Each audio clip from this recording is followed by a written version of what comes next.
All right, good evening, everybody. Thank you for tuning in for another presentation in our ongoing Rahway Valley saga. We're definitely glad you guys could attend. We have a pretty good show for you guys tonight.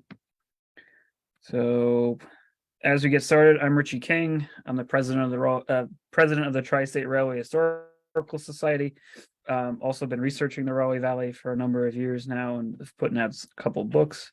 I also have with me Jeff Jargosh and Walt Switz. If you gentlemen like to introduce yourselves. How you doing? I'm Jeff Jargosh. I've been a fan of the Rahway Valley since the early 70s. Collector, photographer, researcher, and able to meet up with a young Richie King. It worked out to be a very nice time together. Thank you. Okay, I'm Walt Switz. I worked in the Rahway Valley in starting February 1967 or 66 through the end of October 67. And I was a brakeman and eventually a conductor. The Rahway Valley was kind of like a boot camp for my railroading career, since in that short period of time, I think I attained about 20 years experience from all the stuff that these guys used to do, that a lot of it wouldn't be allowed on the class one, but they did it and the work got done. And I still survived with all my fingers and hands and toes and all of that stuff. So it was a very rewarding experience. I'm glad that I met Mr. King eventually. He brought a lot of information out of me, and as did Jeff. And some of the stuff that you'll see tonight was a result of my interview, the stuff that they unearthed from other sources. And it's just amazing how many things exist from the Rahway Valley and how much information is available and hopefully will be available when the unknown arises someday. There's still a lot to be found. Anybody who has anything, if they can let us know about it, please call Richie, contact Richie, because the more we find, the more questions we have, and the more thrilling it is to see stuff that's never been seen before by the general public.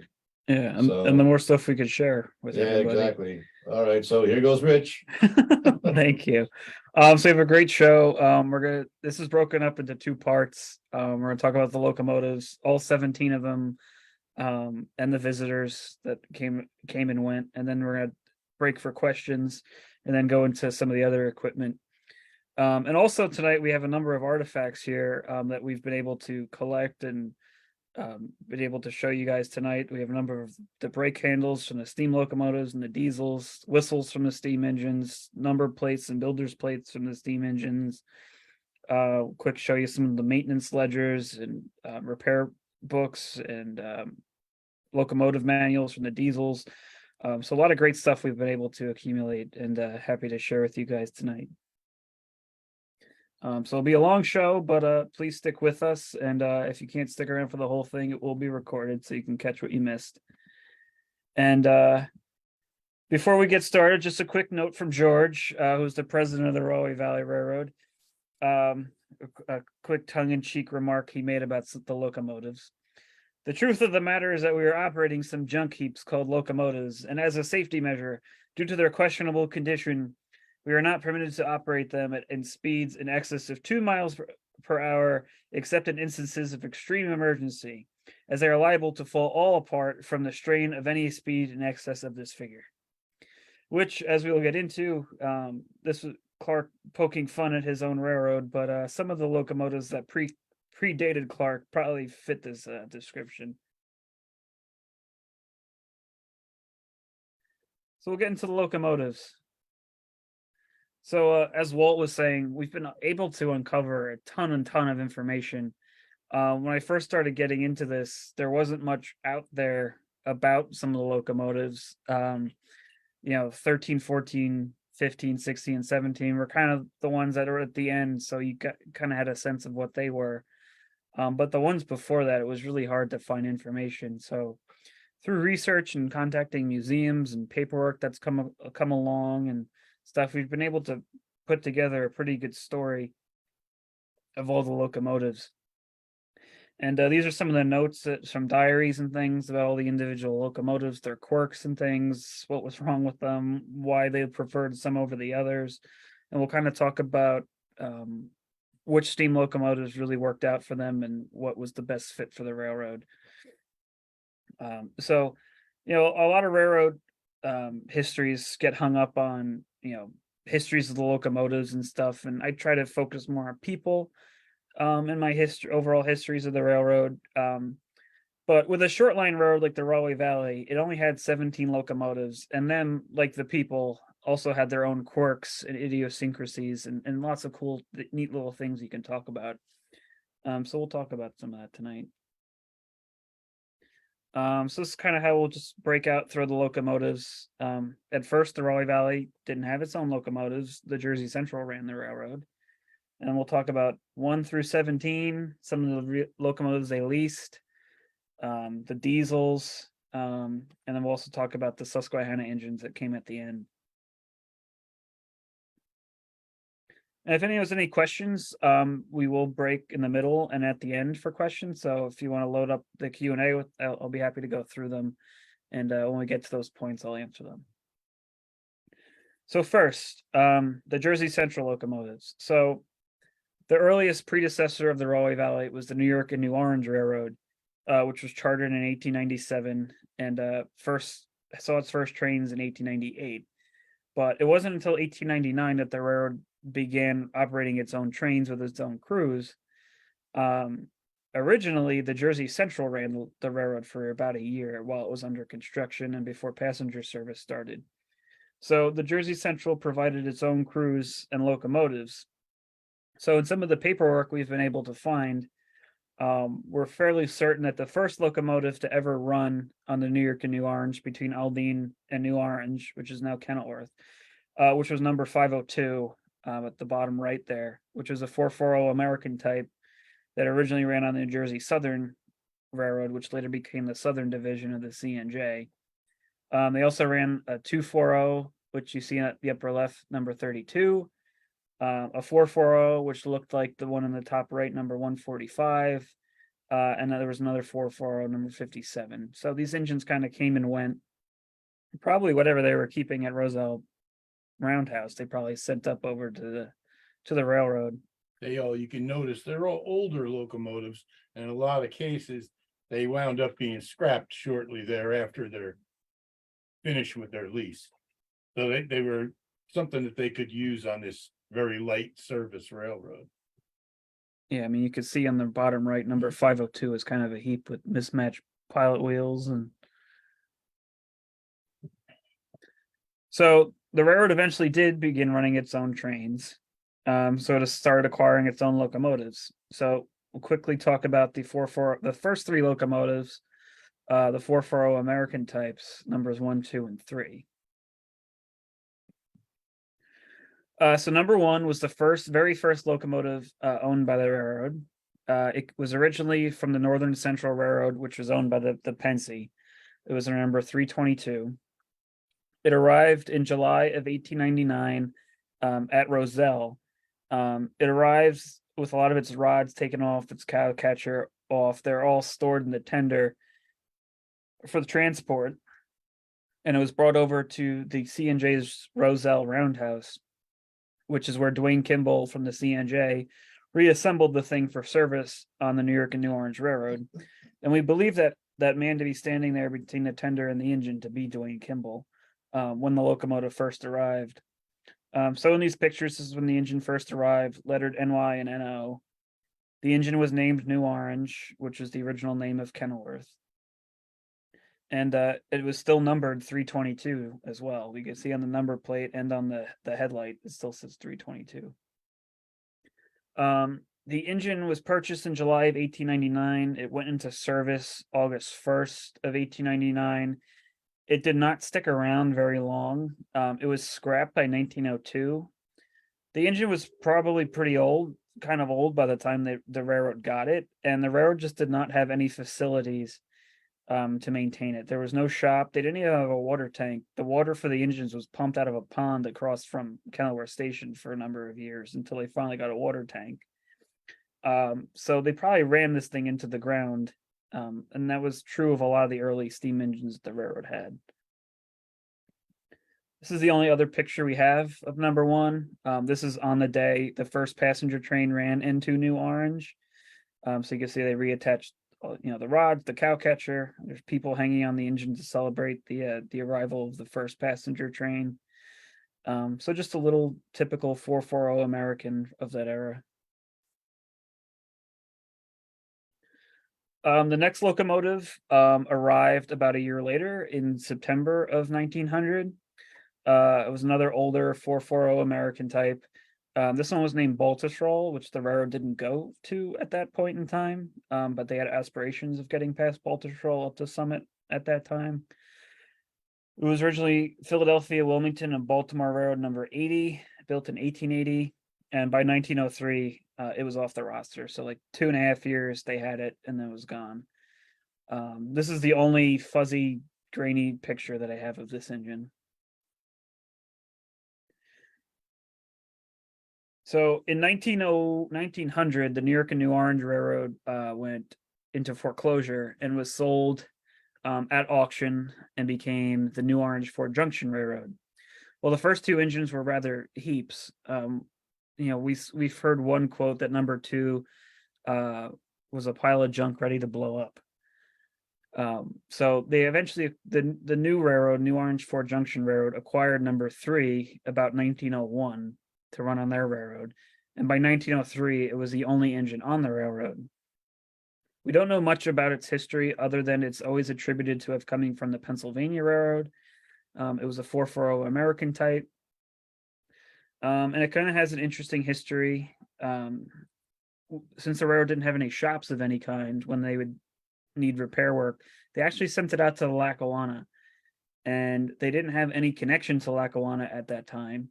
So it was actually recently sent to me by Mark Schmidt in a ledger of cars and things that went up the Highbridge branch to the Lackawanna.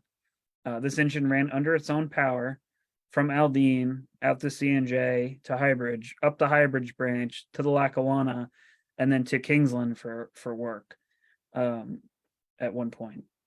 And the railroad was forced to lease locomotives from the C&J or the Lehigh Valley while their own engine was out for repair. And here's another picture of it at Aldine, lettered NOFJRR. Number three met a very spectacular ending. On March 24th, 1906, the railroad wasn't quite open to Summit, but they were open to Springfield at that point. It was sitting in the station at Springfield, and a coal car up the hill had gotten loose and made its merry way down the hill into Springfield and smashed the front of the engine. Smashed it so bad they were forced to scrap it. The only wrecked locomotive I'm aware of on the Rahway Valley. And the fireman's foot was so badly mangled it had to be amputated, and he actually sued the railroad. So getting onto the early Rahway Valley engines. So in 1904, Louis Keller got together with some of the original New Orange people and formed the Rahway Valley Railroad for the purpose of extending it from New Orange up to Summit. At that point, they only had number three. They're adding more miles of tracks. They needed more locomotives. And in 1906, number three was wrecked. So Louis Keller began buying engines for the Rahway Valley. The first one they bought under the Rahway Valley name was number four. Number four was a 260 Mogul type. It was formerly of the Lackawanna Railroad.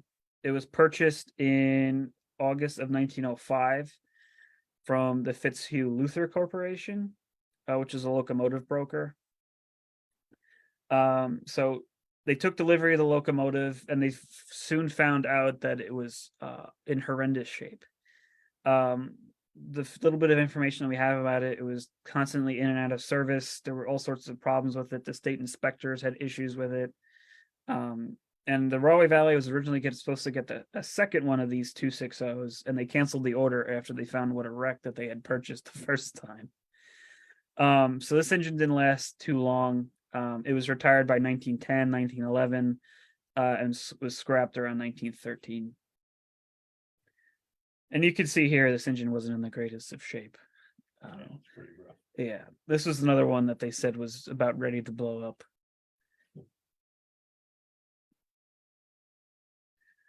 Then they bought number 5, which they called the Dinky, because it was so small.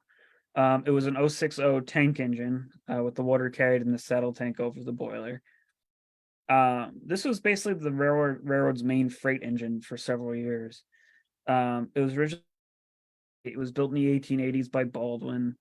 They bought it right about just before the railroad opened in April of 1906. It was mainly used in freight switching service.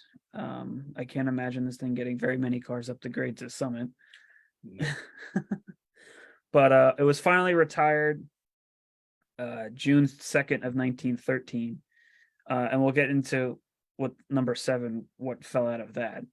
But we have the paperwork courtesy of John Nolan of what happened to this engine after it was retired. It sat out on a siding in Kenilworth for several years until it was finally scrapped in December of 1915. It was cut up in Kenilworth, loaded into a gondola car, and shipped out to a scrapper out in Lebanon, Pennsylvania. And we actually have the waybill, courtesy of John Nolan, for that movement when they scrapped number 5. That's what number 5 originally would have looked like on the C&J. They were just, tiny engine, the people there for perspective. Eventually when the Rahway Valley got it, they had a larger saddle tank to carry more water, but again, very small engine. It's no wonder they called it the Dinky. Yeah. So number 6, this was one for years we had no idea what the heck it was. Some rosters distributed it to the Staten Island and other places, but we finally surmised that this came from the Suburban Rapid Transit, which is an elevated commuter line in the city, New York City. It eventually went to the Manhattan Railway and then the Silver Lake Railway, I believe, which is in upstate New York. This picture, unfortunately, isn't of number 6. It's of one of its twins when they were built by Baldwin in the 1880s. Originally, it was configured as a 242 tank engine, but at some point in the 1890s, they reconfigured the engine that later became number 6 into an 044T. So the Rahway Valley purchased this on December 4th, 1906. Again, a very small engine. I imagine that they used it to move a coach or two in passenger service. Did not stick around long, probably because of its size. It was sold in May of 1912, and it eventually ended up on the Philadelphia, Bethlehem, and New England Railroad out in Bethlehem, which was the Bethlehem Steel in-plant railroad.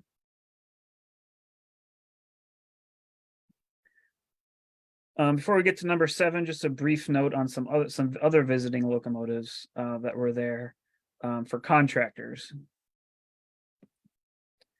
So in between 1902 and 1906, the Pennsylvania Railroad was doing a big job on the New Orange Ford Junction, later the Rahway Valley. They bought Tin Kettle Hill in Kenilworth to excavate it for its fill material when they were building the approaches to the Hudson tunnels under the Hudson River, and also to fill in Greenville Yard.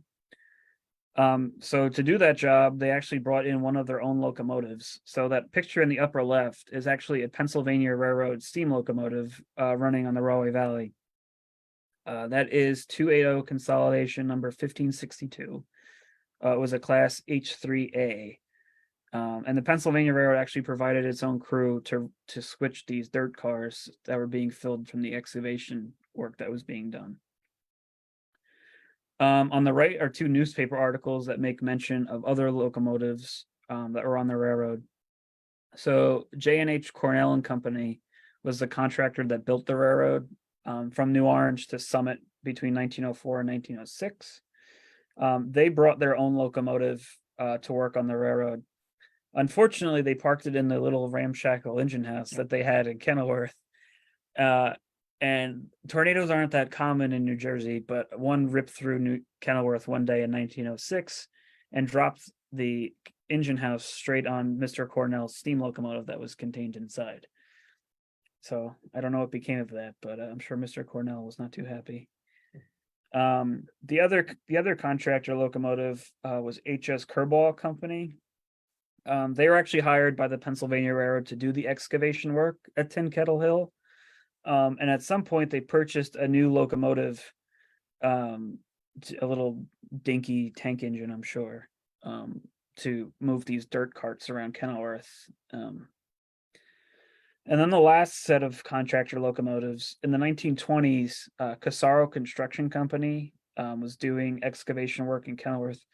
Kenilworth used to be filled with hills. The only one that's really left is the one with the water tank on top. But Casaro Construction Company basically took down the last of them in the mid-20s, and they bought two ex-Staten Island little commuter engines, 244s, to do this work, which they numbered numbers 1 and 2, which looked like the engine in the lower left. After they were done with their work, they owed the Rahway Valley a bunch of money, never made good on what they owed them, and then abandoned these two engines, and they sat abandoned behind the Kenilworth engine house for a number of years, until Roger Clark scrapped them to collect the money he was owed.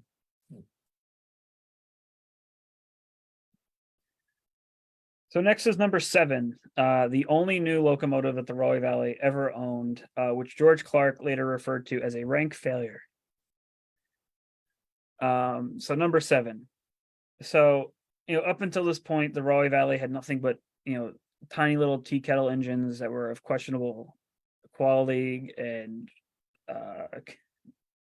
resolve and whatever. Had trouble keeping them in service. So the railroad resolved to buy a new steam engine from Baldwin in 1908.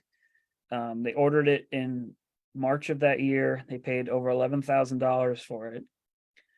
And it was number 7, which was a 244 engine. When it was meant to run in forwards and reverse, until 1919, the Rahway Valley had no way to turn its steam locomotives. The Y wasn't built yet. So this was built with a coal bunker, which added visibility, running in forwards and reverse. And originally, when the locomotive arrived, it was used mainly in passenger service. They had number 5 to do the freight service with. But then in 1913, they finally retired number 5, and they put 7 in freight service. And this engine had tons and tons of problems. First, when it arrived from Baldwin, it had a number of imperfections, a number of parts that were ill-made, a number of issues it was having. So Baldwin actually sent somebody up to help them with it to Kenilworth to make some of these repairs. When it went into freight service, they found out that the wheelbase was too long for the sidings. So that rear truck that's under the coal bunker, it doesn't have any swing to it. It's on the same frame as the drive wheels, which makes for a very rigid wheelbase. Long wheelbase. Very long wheelbase. And so when they would back into sidings to get freight cars and stuff, it would always hop off the tracks. Towards the end of its service life on the Rahway Valley, it was sparking very badly, and the water cistern was leaking so badly they couldn't keep enough water in it and if they were out on the road, they would risk running out of water and blowing the engine up. It was leaking so badly.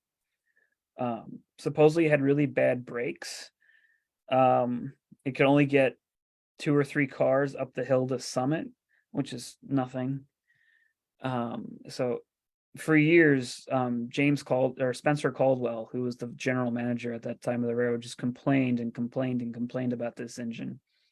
Because after 1913, it was the only engine in service on the railroad for about 3 years. It was the only locomotive they had. And he just complained to the board of directors all the time about how this locomotive was just causing them so much grief, because to lease a locomotive when this was down for repairs or had a problem was really quite expensive. In those days, they were paying about $22 a day for a rental. But here's number 7, was in passenger service, and the crew was proudly posed with it. It was their only new steam engine, so when it first arrived, the crew was quite proud of it, to have it. This is up in Summit. The guy standing in the middle is Jack Shallcross, who they called Handsome Jack. He was the conductor. On the far right is Joe Shallcross, who was the Summit station agent. And the second from the left, I believe that's Pop Snyder, who was the engineer until 1939. He was there quite a while.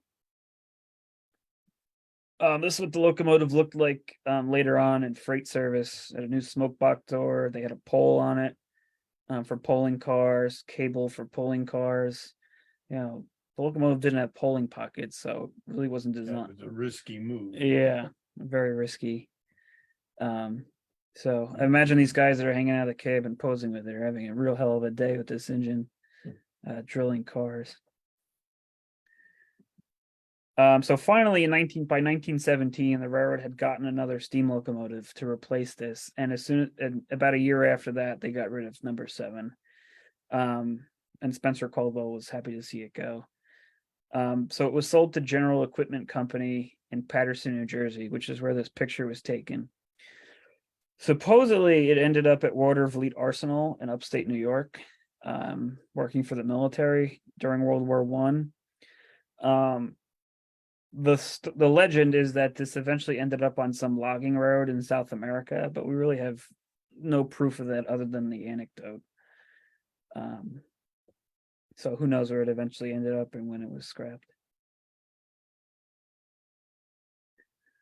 And then leased locomotives. So anytime number 7 was down, or once they got into World War One, they had a huge need for steam locomotives.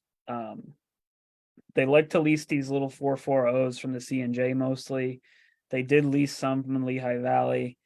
They did lease some from the Pennsy. During World War One, they were running tons and tons of cars, like 80 cars a day or something, which was a lot for them to keep up with. And they only had number 7 at the time when the war started. So these are just some examples of engines that we know were leased by the railroad. Number 517 was leased when number 7 was at Eport. The Rahway Valley complained about it because the 517 was in really bad shape. It had a burnt crown sheet, which was bulging. The top of the boiler. Yeah. The firebox. Which is really concerning. A dangerous situation. Yeah. Number 518, they didn't get number 7 done soon enough, so they sent 518, which is the engine in the top left. And then 523 and 528 left and bottom left came at different times. So like I said, during World War One, the railroad was extremely busy. They only had number 7. They were leasing locomotives, which was very, very expensive for them. So they really, really needed to buy a locomotive that suited the railroad. The railroad had light track, it was 70-pound rail. They had very steep grades up to Summit, up to 4 and 5%. And the curves are very tight. So they needed a locomotive with a lot of tractive effort, a short wheelbase, And lightweight. and lightweight.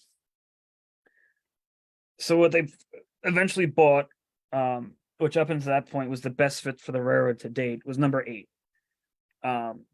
So the story with this engine is it was originally built for the Pittsburgh and Lake Erie in 1900. They had a whole class of these locomotives.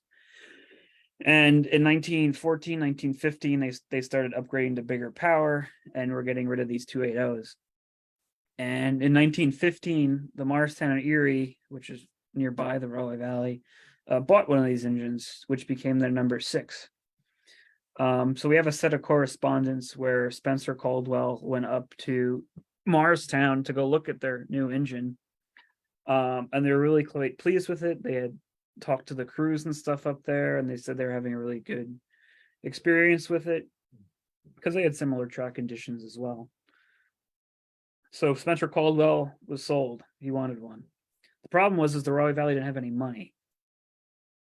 So what ended up happening was Louis Keller, out of his own, he owned the railroad, but out of his own pocket, he bought the locomotive himself in February of 1916, and he leased it to the Rahway Valley for $10 a day, excluding Sundays and holidays. the Rahway Valley still didn't have any money, so they didn't have any money to pay Louis Keller either. So long after the locomotive was scrapped, they still owed Louis, and long after Louis Keller was dead, they still owed his estate tons of money for this locomotive, which at that point no longer existed. But number 8 weighed 72 tons. It was the perfect weight for them. It had a really large tender for some reason, which was not the original tender that it had on the PNLE. We really don't know what happened to that. But here's some pictures of number 8. The crews liked it a lot, and it really got a lot of use and probably abuse by the railroad, especially during World War One. This is it early on in Kenilworth. 2 ladies posing on the engine. It was really well adept to the Rahway Valley. The problem was it was so well adept they used it all the time, so they abused it, and it started developing a lot of issues. The number 6 on the Morristown area was well cared for. They had a shop up in Morristown to take care of the engine. That engine lasted until the 40s. This engine between 1919 and 1928 was out of service a total of 36 months. They sent it to the Erie Croxton shops to get repair work a lot for some reason. I don't know why they didn't send it to Eport, but they sent it to Croxton several times. In 1923, it broke a set of springs and was out of service the whole year. And then finally, in May of 1928, they retired it.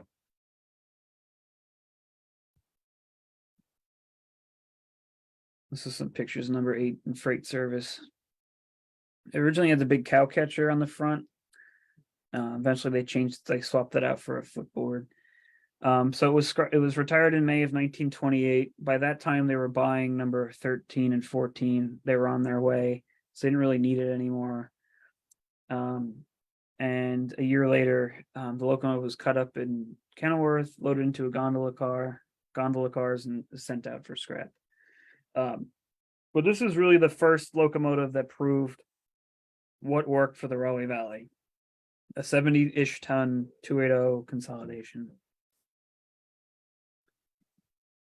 In World War One, they still needed more power. They ended up purchasing 2 ex-Penske 060s.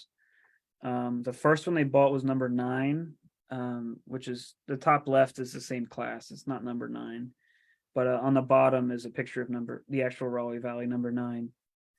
They bought it in December of 1917. It was former Pennsylvania Railroad number 506. It was a class B4. I imagine that they used this mostly on the can branch, which is where the American Can Company was. They had a bunch of tracks down there. This would have been perfect for that. Ammunition during the First World War was very busy. Yep. And Wright Chemical Company, where they made gunpowder. So I imagine this is what they use this for. I couldn't imagine them using this up to Summit. So number 9 didn't stay in service all that long. After the war, the railroad business dried up quite a lot. To almost nothing. So this locomotive was retired about 1920, and supposedly sat out in disrepair at Kenilworth for quite a while. And then there was number 10, which was a B4A, not a B4 like number 9, which was purchased in February of 1918 for the war rush. They continued using it after World War One, along with number 8 for a while. But then in 1920, the Clarks came to the Rahway Valley. The railroad was in really dire straits. The Clarks didn't like numbers 9 and 10. They were 060s. They were probably really rough on the track. And so the only locomotive they really used at that point was number 8. But they needed another backup. So what happened with numbers 9 and 10 is they traded them into General Equipment Company to buy number 11. And numbers 9 and 10 eventually ended up with the Jefferson Construction Company in New Orleans. And they were eventually sold to the Seaboard Airline, which was a Class 1 railroad in the southern United States. And were finally retired from service in 1930.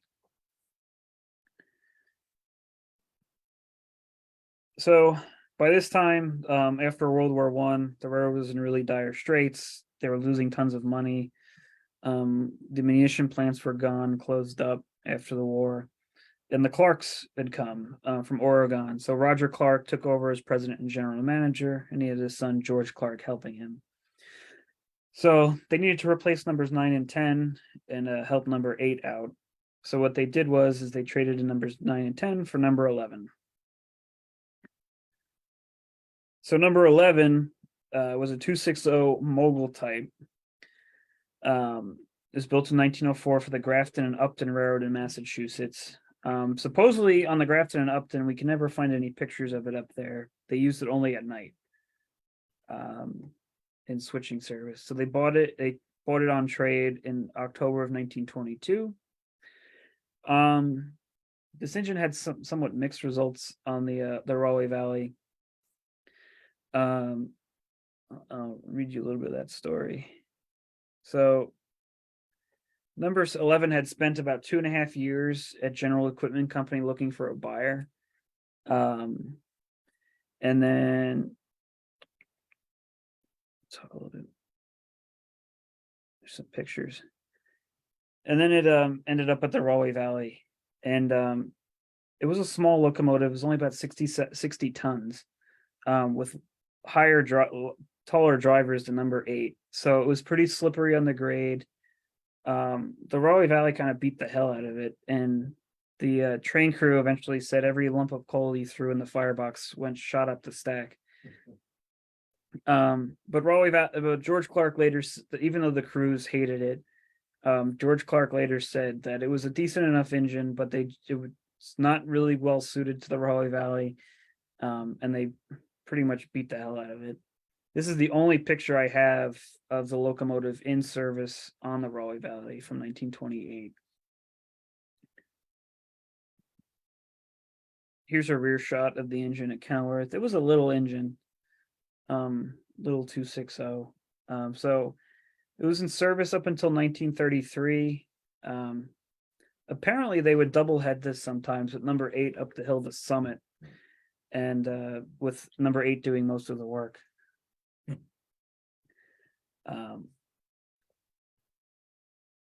Pilot on the fender. Yep. And also supposedly when I was on the Grafton and Upton, it was in a really bad engine house fire in 1914, and supposedly they farmed out the work to fix it to some blacksmith who supposedly fixed it in record time. Here's number 11 being moved in Kenilworth by number 13. So after numbers 13 and 14 arrived, it was kind of the understudy for a few years to those engines.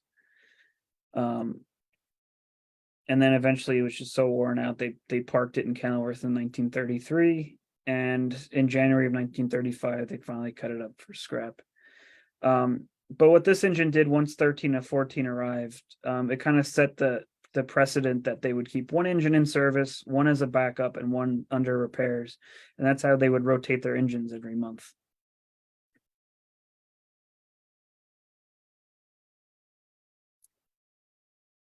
And we get to number 12.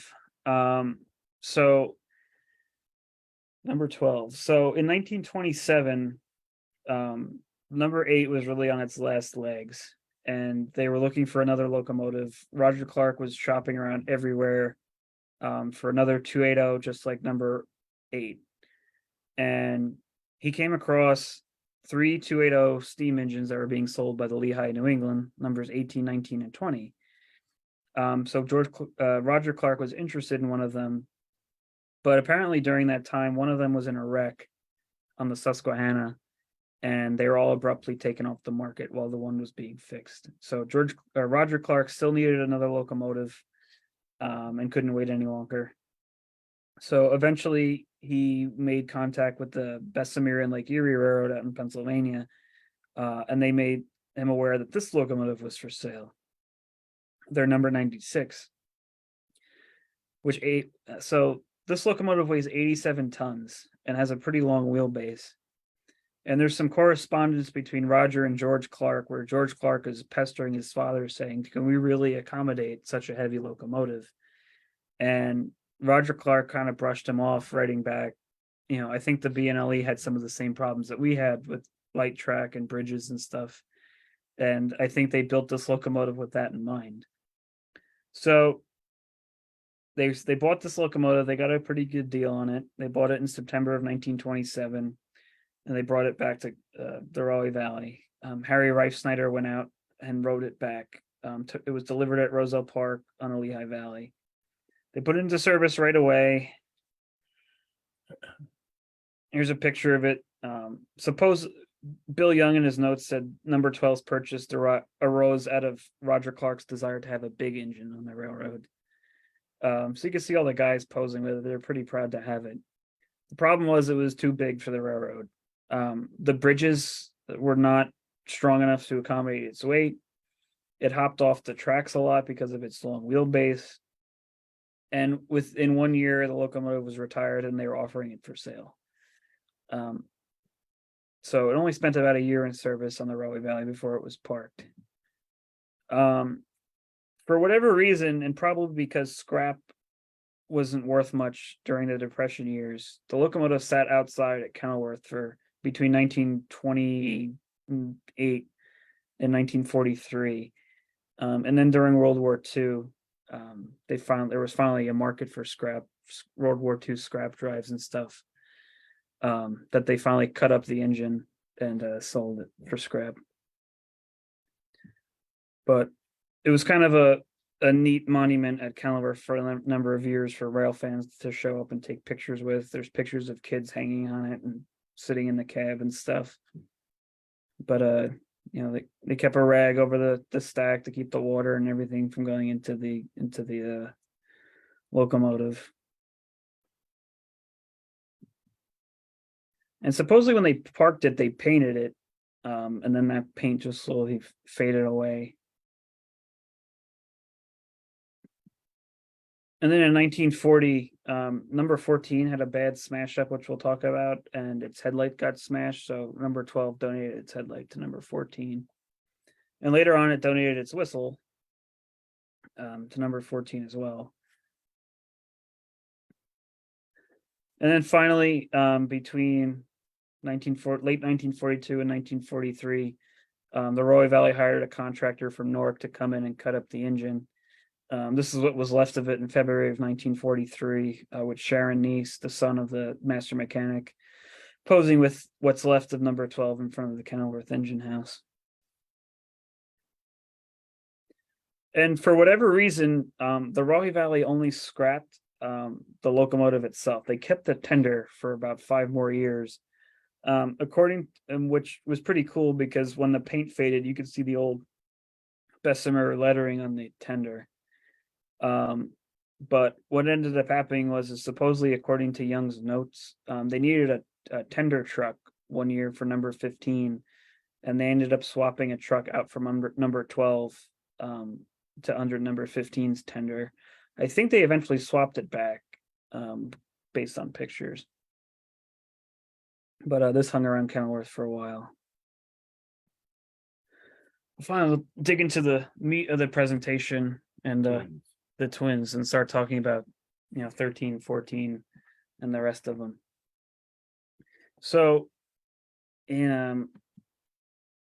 so they bought number 12 and realized immediately that was a bad decision because of its weight and size. And so once Roger Clark went back out to the market to find another locomotive, and he found out that the engines that he originally wanted, Lehigh, New England 18, 19, and 20, were back on the market. So he worked with the broker Georgia Car and Locomotive and eventually bought 2 of them, numbers 19 and 20. The Rahway Valley would have bought 18 as well, but what ended up happening was that was the locomotive that was in the wreck. And because it was in the wreck, it had a bent frame, and Carl Neese, the master mechanic, didn't go for it. So they ended up buying numbers 19 and 20, and number 19 became number 13. So they bought number 13 in May of 1928, and eventually it didn't arrive until September of that year, and was in service right up until the end of steam.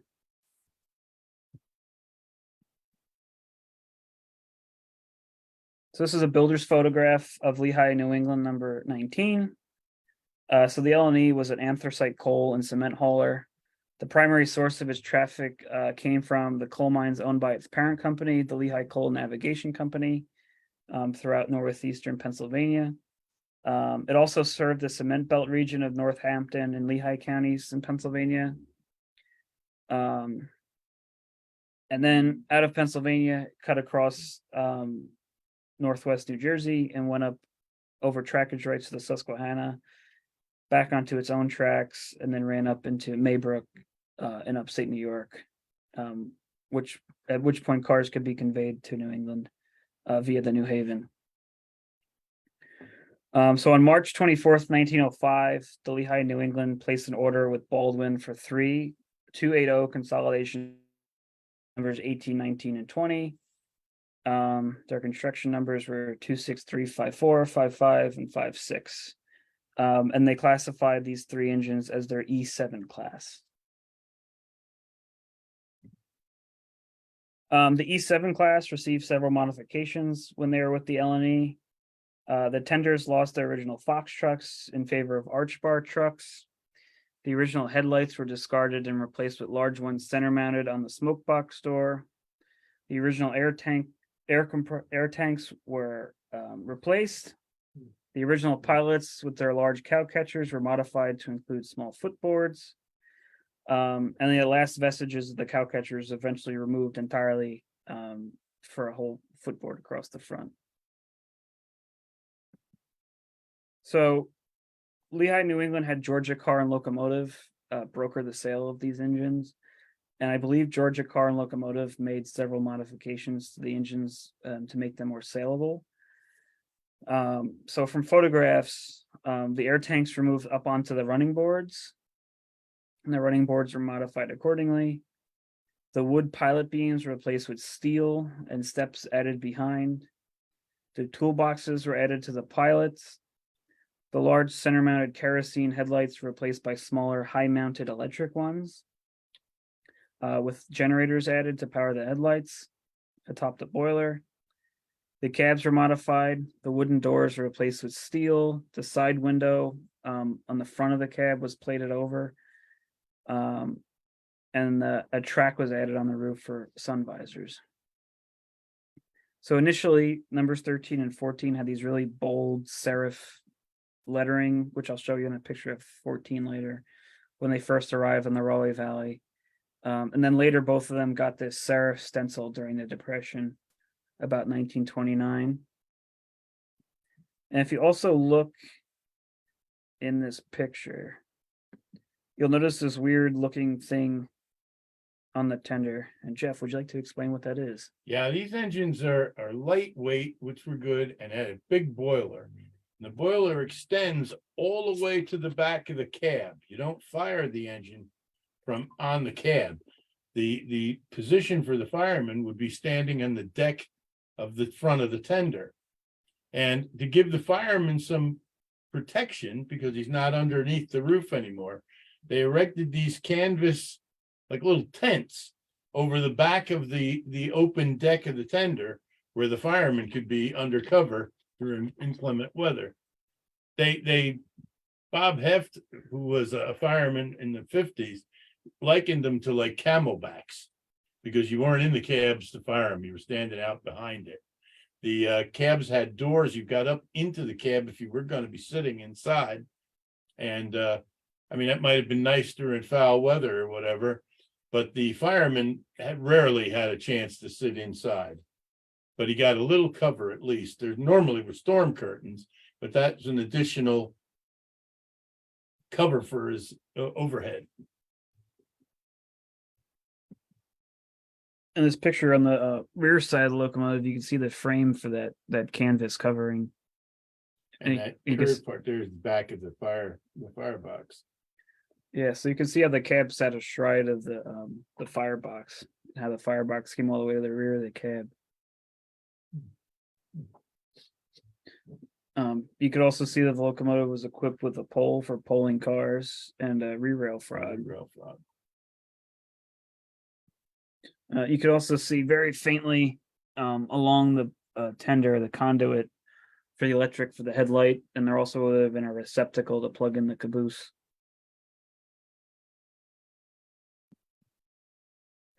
This locomotive looked like in its depression scheme. You can see its original L&E whistles on it. You see the brakeman leaning against the cylinder there. You can see the more of the frame for the fireman. The engine, that silver front was not, the boiler wasn't really painted silver. The firebox and the smoke box are bare boiler surfaces and they become hot. So they're done with graphite mixed in oil. And they were painted with graphite, and that one's been freshly done. It didn't last very long, but it kept it from rusting. And it looks pretty classy when they're first done and it's clean. But that's why it's on the firebox sides and on the smoke box front. Also, these two engines, 13 and 14, what they call is blowing down the boiler. The bottom ring of the firebox is water, and it would accumulate mud and sediment. So they would, in the morning after the engine's been sitting quietly, they would blow them down, knock the mud out of the ring. Well, the outlet pipe for that shot a big spurt of hot steam and water. These two aimed down onto the tracks between the wheels. The number 15 we'll talk about later, but its blowdown came off the lower front corner of the firebox and would blow it out the side of the locomotive. So they usually would move the engines away from a crowded area or tight with buildings and stuff.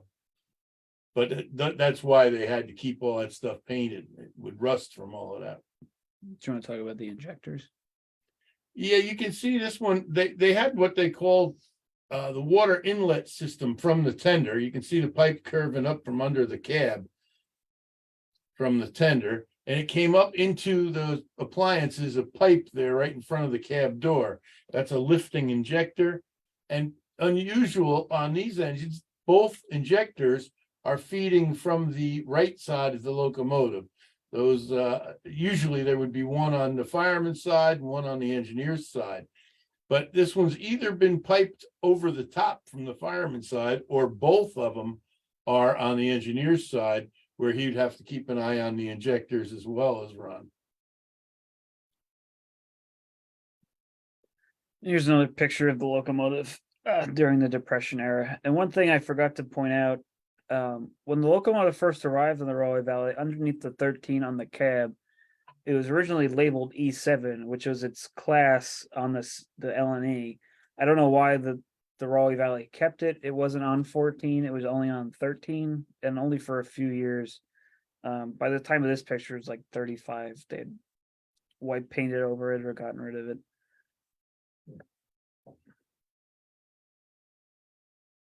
So in November of 39, number 13 was overhauled by the Lackawanna at their shops in Scranton. The engine actually ran under its own power between Summit and Scranton. We have the paperwork for that as well. It was limited to 40 miles an hour because of its small driving wheels. But I imagine it was probably made over the old road and not the cutoff, but anything's possible. So in 39, when it came out of the Lackawanna shop, it lost that Depression era lettering on the tender and got a Lackawanna shop stencil, which is a little bit more ornate looking.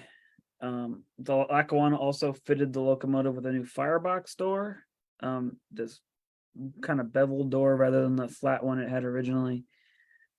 And around late 42 or early 43, number 13, headlight and tender light received their visors. Do you want to mention why they probably got their visors? We were talking about that.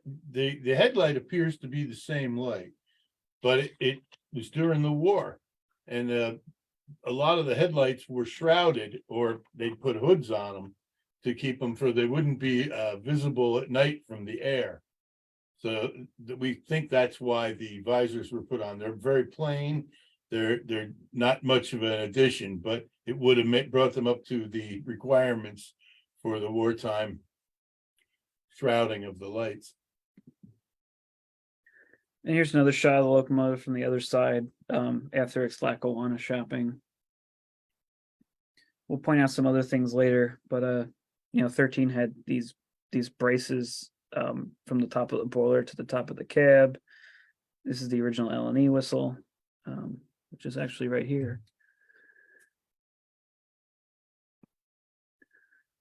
The next overhaul the locomotive got, so the Rahway Valley could only do so much maintenance on its own, so it would send out its locomotives to the neighboring railroads to get major work done. So the C&J overhauled the 13 next. They overhauled them at their E-Port shop in October of 44. So there's that visor that Jeff was talking about on the locomotive headlight. So the locomotive returned with a new coat of paint on kind of a plain fat style C&J serif shop stencil. The C&J replaced the locomotive's original spoke pilot wheels with these solid pony wheels. And the locomotive also lost the number that was on its dome. Sand dome, right? And And here's another shot of that after it came back in 44 from the C&J. This was actually taken in 47 at the Lehigh Valley interchange in Roselle Park. I see Frank Froat leaning out the cab. So then we get in the topic of 13's whistle or whistles. So according to Bill Young's notes, in September of 45, the original L&E whistles on 13 and 14 wore out. Young said that 13's whistle would always squeal when throat was giving a long blast, and 13 and 14's whistles sound a little distinct from each other. Carl Neist, who's the master mechanic, was unsuccessful in acquiring new whistles from the manufacturer, or new valves or parts for the whistle, because the manufacturer, which was the Star Brass Manufacturing Company of Boston, Massachusetts, was no longer in the whistle business. So according to Bill Young's diary, you're good. So according to Bill Young's diary, in January of 46, number 13 was fitted with number 8's old foghorn whistle, which is the picture in the middle of the whistle that was on number 8. So it's a bit of a mystery because we can never find any pictures of 13 wearing this whistle. And by the time that 1949 rolled around and Carl Neist had retired, number 13 was wearing this whistle again. So we sort of still works. Yeah, so we sort of think that Carl Neist just, according to Bill Young, Carl Neist never liked these whistles to begin with. So we think that maybe the issue with the whistles was a bit of a scapegoat to replace them and put different whistles on. Because Frank Froat liked to do everything the same. So I'd imagine if he changed the whistles without a good reason, he would not have liked that. So for whatever reason, after Carl Neist retired, the L&E whistle went back on. And then in 51, 13, which we'll talk about, 13 got into a smash, and then was repaired and received another whistle, which is the picture on the right, all the way on the right, which we believe is number 12's whistle, which is right here, that had been on number 14, but by that time, number 14 had been retired and out of service and no longer needed one. So we think the last whistle 13 wore was number 12's, which is the picture on the right. So this is what number 13 looked like in its last years. So the C&J again shopped number 13 at E-Port in November of 48. The locomotive returned with the large number 13 on the cab and slightly different lettering on the tender. Also about this time, the locomotive was fitted with a spark arrestor on its stack. In the late 40s, early 50s, the Rahway Valley started getting new customers, which had tracks which went inside their building. So, had to protect from sparks from going inside the building, from setting the place on fire. What was that story that Bob Heft told us about blowing out? Oh, and, elastic stop nut. Yeah. They had an indoor siding up in their plant. And he had just finished loading up the firebox with coal. And when an engine's first been fueled, it burns dirty. And they moved the cars inside, and the engine was smoking extensively. And they got a letter complaining that they drove the whole crew out of the plant. Yeah, and Bob Hef said that number 13 really liked its coal. It could burn up to 5 tons a day. It didn't care where you put it in the firebox. Here's another picture of number 13 at 1950 down at the Lehigh Valley interchange in Roselle Park.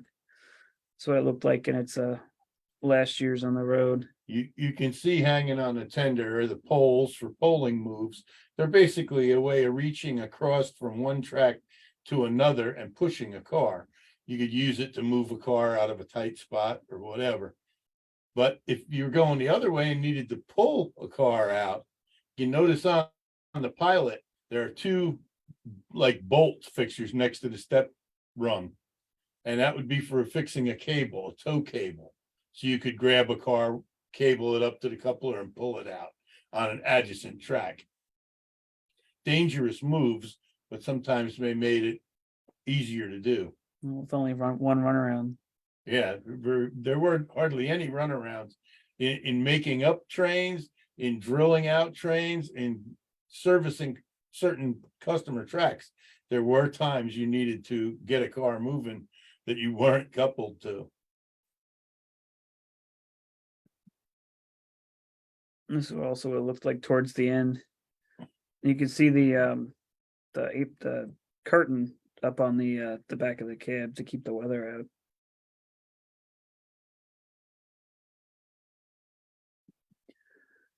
This is really the only color. Well, we have a couple. One of the color pictures we have of number 13 in service. You can see what it would have looked like in color, with imitation gold lettering. The window panes were painted red. At this point, it looks like they painted the smoke box black. It's the same. It's graphite great. and oil, Okay. but they could mix it. It could be mixed to be like a silver color or black.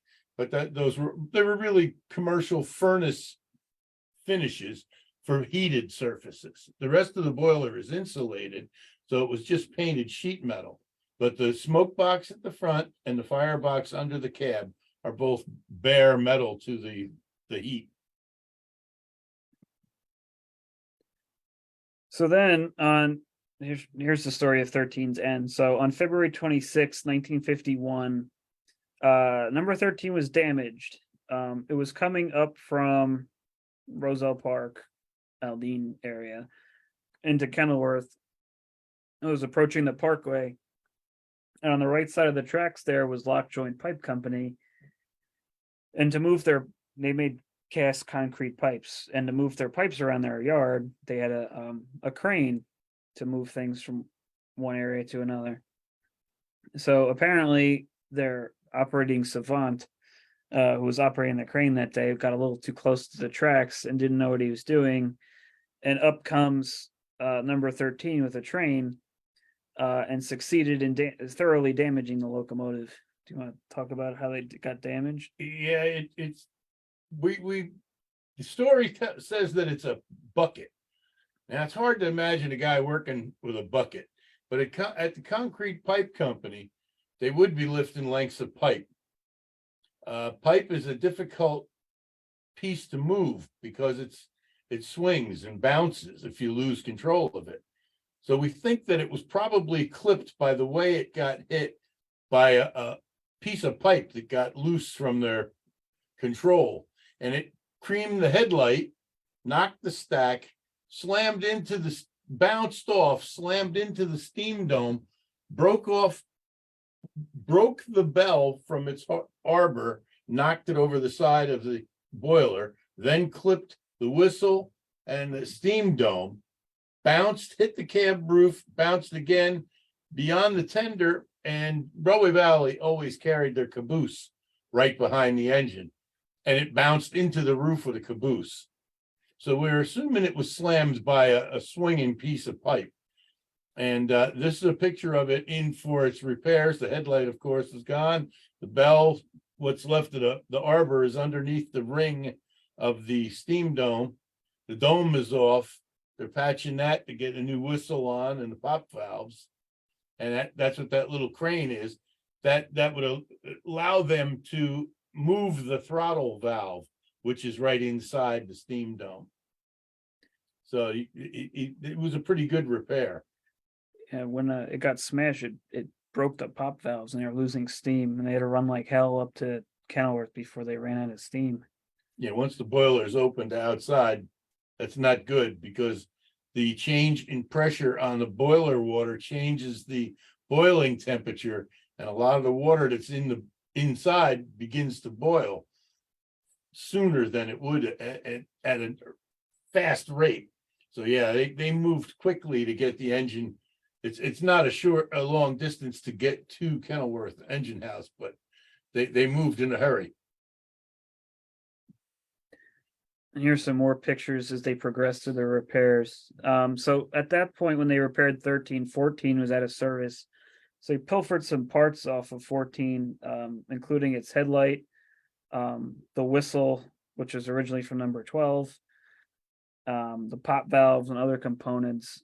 And they also repainted the locomotive about this time. So this is after the repairs were finished. So despite going through all the effort of fixing the locomotive, they actually never ran it again. It never ran after its accident. And the reason for that is because the month before, they just took delivery of number 16, their new diesel. And number 15 was in better shape and had just more recently been overhauled by the C&J. So they kept 15 as the understudy to the diesel, and they didn't really need 13.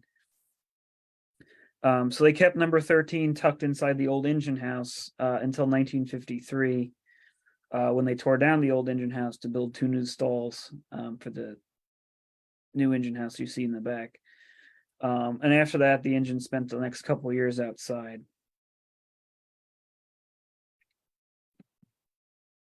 So here it is parked, sitting alongside the engine house in Kenilworth. You can really see how stubby the thing was.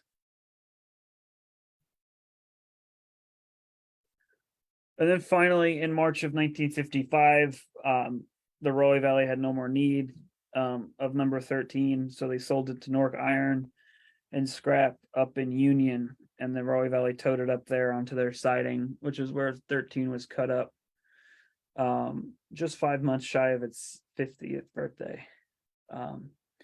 But Bill Young, we'll pick up some of these things later and get a close-up of them. Bill Young purchased for $5 the brake handles, the builder's plates, the number plate.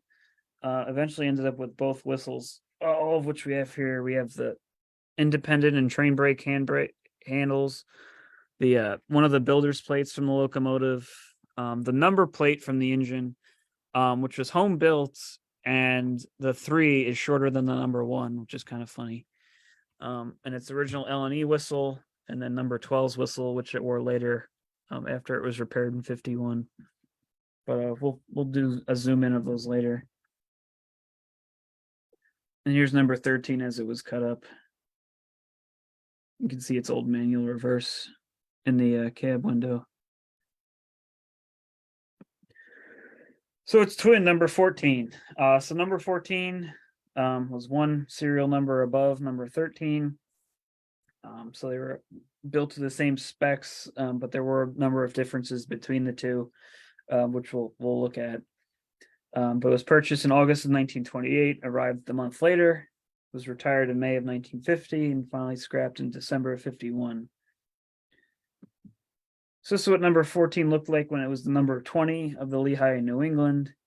Looked quite a bit different, especially with that huge headlight in the center of the smoke box. Yeah, acetylene headlight. Yeah. So this is about the earliest picture I have of either number 14 or 13 on the Rahway Valley. This is taken right around the time that they arrived in 28, early 29. So they originally had this weird bold serif lettering that didn't really last too long. They're both gone by about 1929. And number 13 kept its spoke pilot wheels up until the 40s. Number 13 lost its around 1930. They were gone pretty early, and it got its solid pilot wheels. And number 13 actually kept those till 44. So this is after it got its Depression era lettering scheme. Those letters that kind of look like letters on a typewriter. And it's the same era, other side. We'll point out some of the differences that the two engines had. So in 19 October of 1936, the Rahway Valley sent number 14 to the Kingsland shops of the Lackawanna, which is now modern day Lyndhurst. The Locomotives tender was relettered with a sans serif Lackawanna stencil, and the numerals were a serif stencil. The Locomotive also received a lot of pinstriping. There's pinstriping on the sand dome. There's striping along the edge of the cab, and there's striping all over the tender, along the top, along the bottom, the top and bottom of the lettering on the tender. Steam dome. Yeah, steam dome as well. So they really hopped this thing up to make it almost look like a tourist engine of Yeah. later years. White running boards. Yep. And so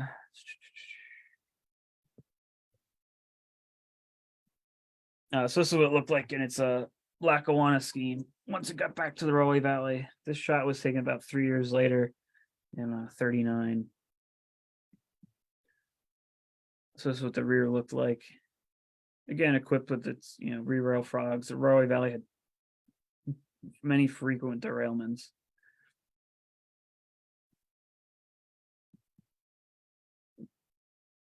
More forward shot.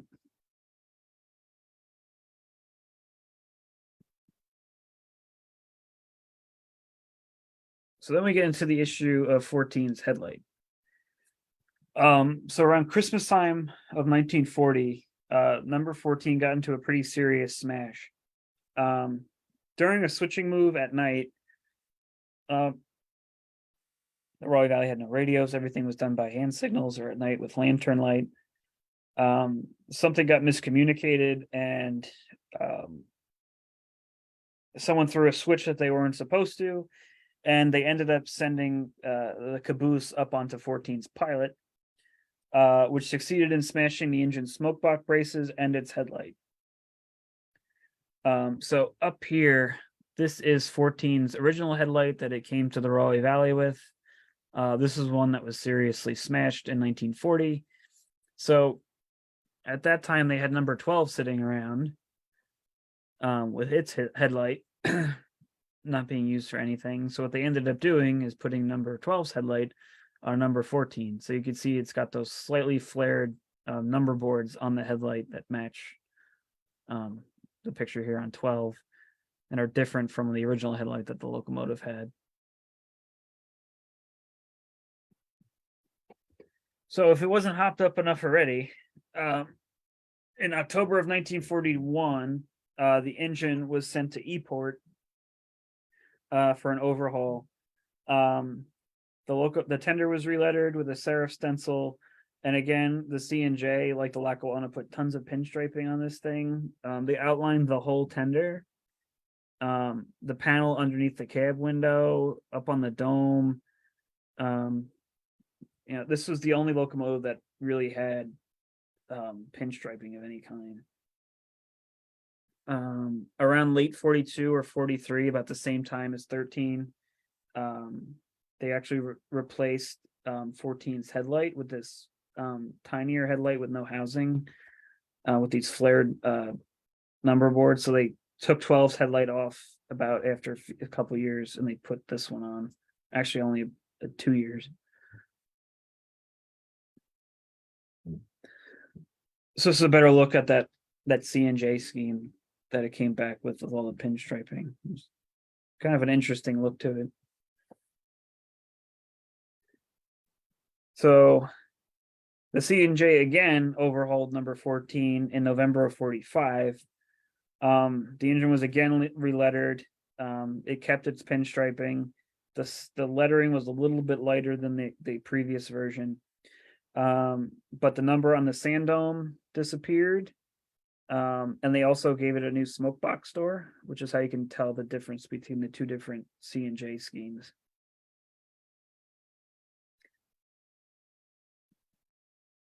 And this is what it looked like from the back. So number 14, like number 13, also has a saga with its whistles. So Carl Neese didn't like the L&E whistles. So he took the whistles from number 8 and number 12 and put them on 13 and 14. So the left picture is 14's original L&E whistle. The middle picture is the whistle that number 12 wore. And on the right side is number 12's whistle once it was put on number 14. As far as I know, it wore 12's whistle up until the time it was retired. The one on the left, number 14, was a lovely 3 chimes harmonic whistle. They makes a very pretty sound. The one on the other side, that number 12's old whistle, is a single note hoot. They're they a lot of them wound up on like freight engines because they were cheaper, but they're not quite as pretty sounding. In March of 1946, number 14's number plate received its red field.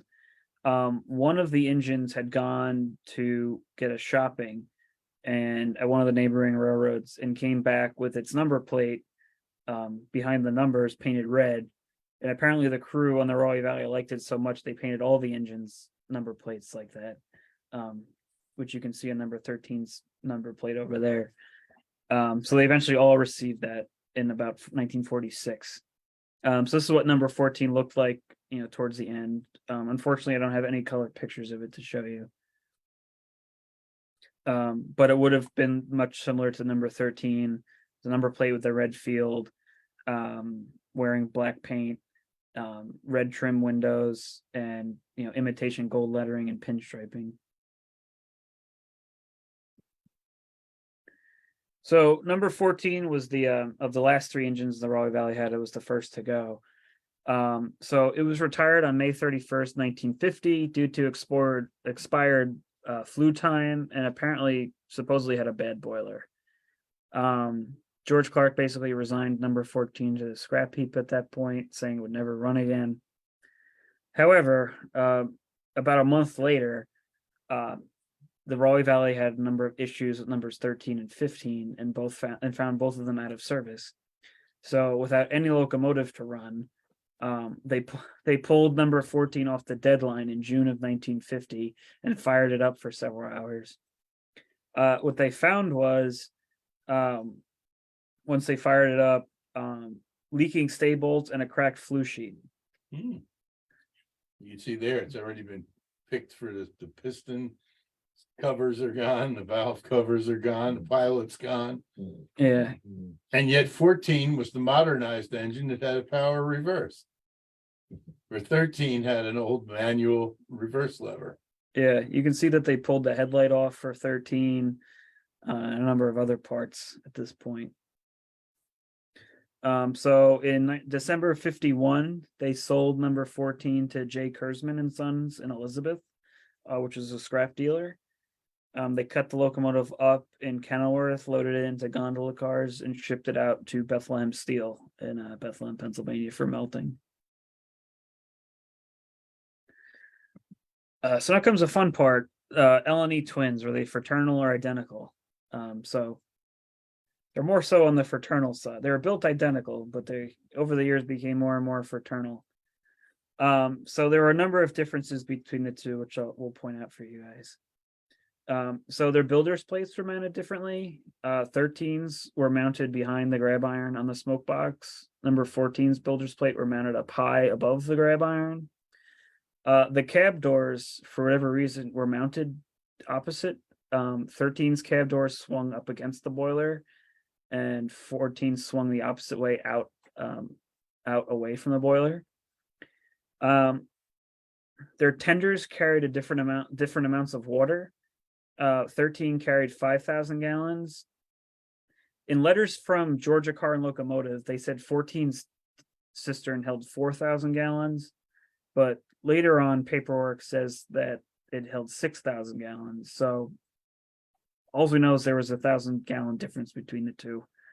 Have not found a decent enough picture of the rear of the 14's tender to figure out how much water it held. Number 14 was fitted with a power air reverse in 1938. Number 13 retained its old manual reverse. Do you want to talk about the benefits of one over the other? To shift the engines from forward to reverse, there's a link in the valve gear to position which way the valve will admit steam to the piston. It's a fairly heavy piece of equipment. It's mounted through bars and levers to about a 4-foot tall handle in the cab. To actuate it, the engineer disengages a lock on it and moves it either forward on a quadrant that it's mounted on, or back to a backward quadrant. It takes, on an engine this size, they're not huge, but it takes a pretty strong man to do it. Usually you see him, he's got his foot up against the casing or whatever to move them. If it's a busy road where they do a lot of back and forth all day long, the engineer gets a real workout. With an air reverse, there's a small air cylinder mounted to that link that will lift the reverse lever to forward or reverse. And it's worked from a miniature handle in the cab that will trigger the air power to do the heavy lifting. And it's funny that 14 got it and hardly was used.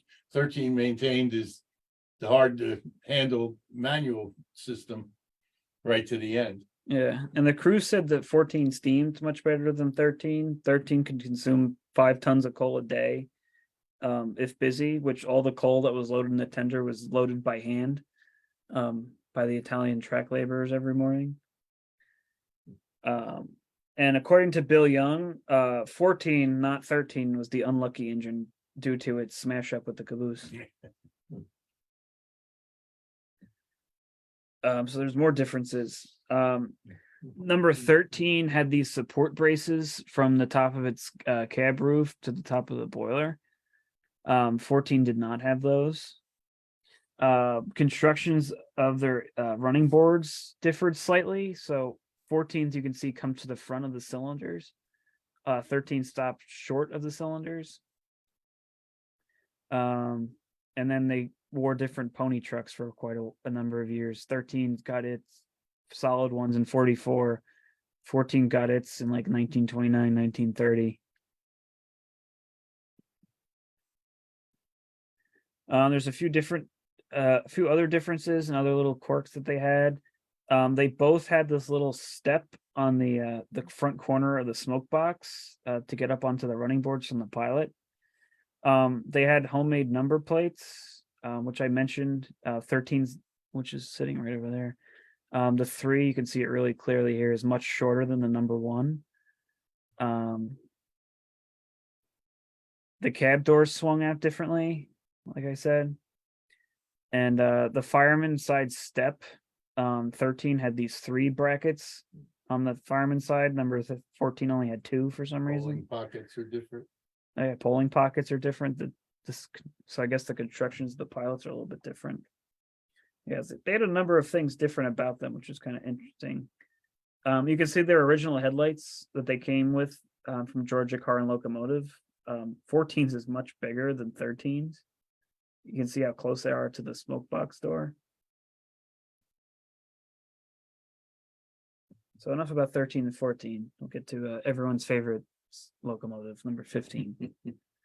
So the last steam locomotive the Rahway Valley ever bought was number 15. So they retired number 11 in 1933.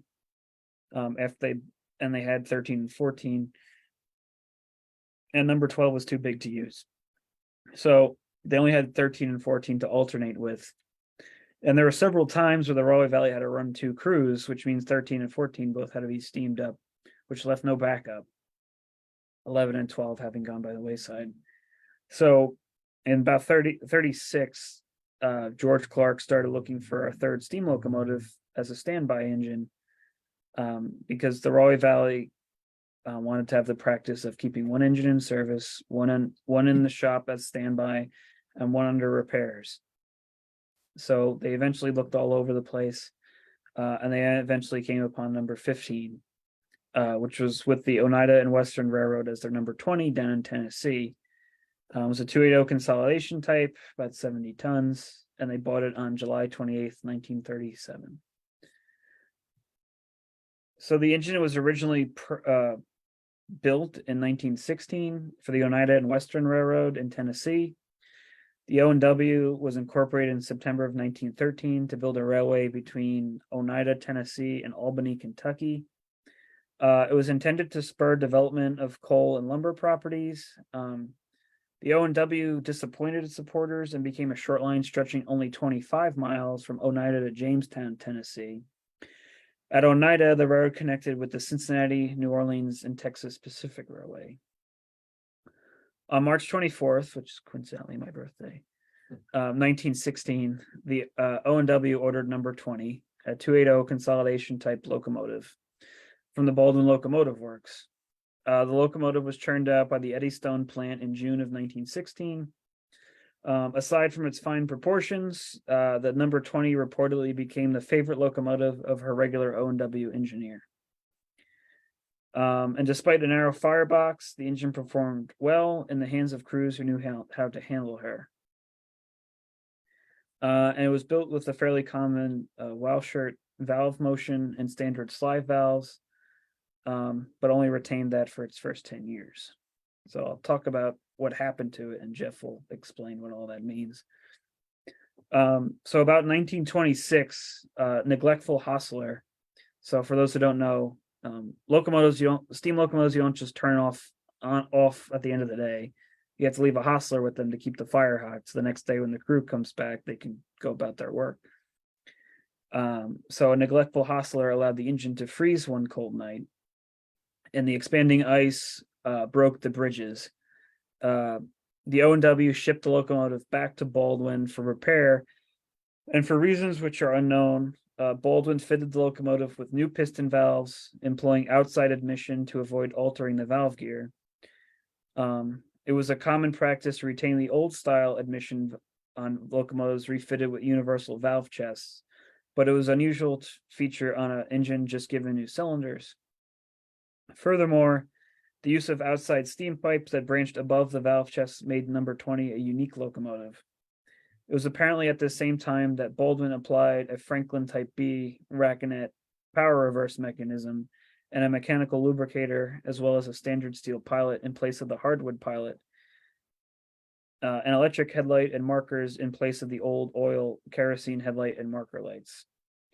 And then the locomotive returned to its duties on the O&W. So do you care to explain what all that means? Yeah.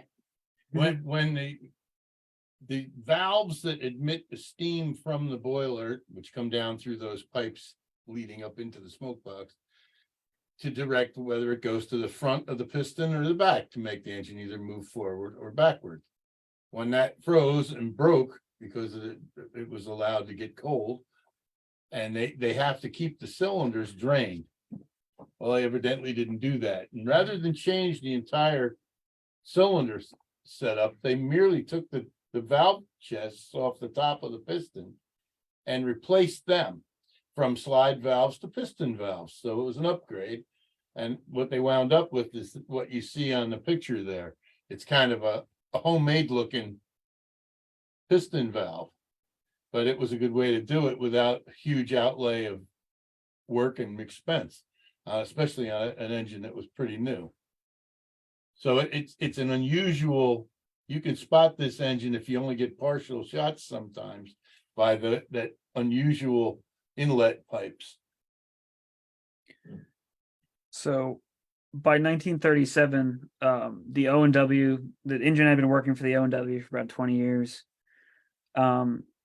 the O&W, which was then in bankruptcy, was operating a trustee, considered number 20 superfluous to their needs, and began thinking of buying larger locomotives for their tough mountain grades. So number 20 became surplus, and the company put the engine up for sale with Birmingham Rail and Locomotive in Alabama.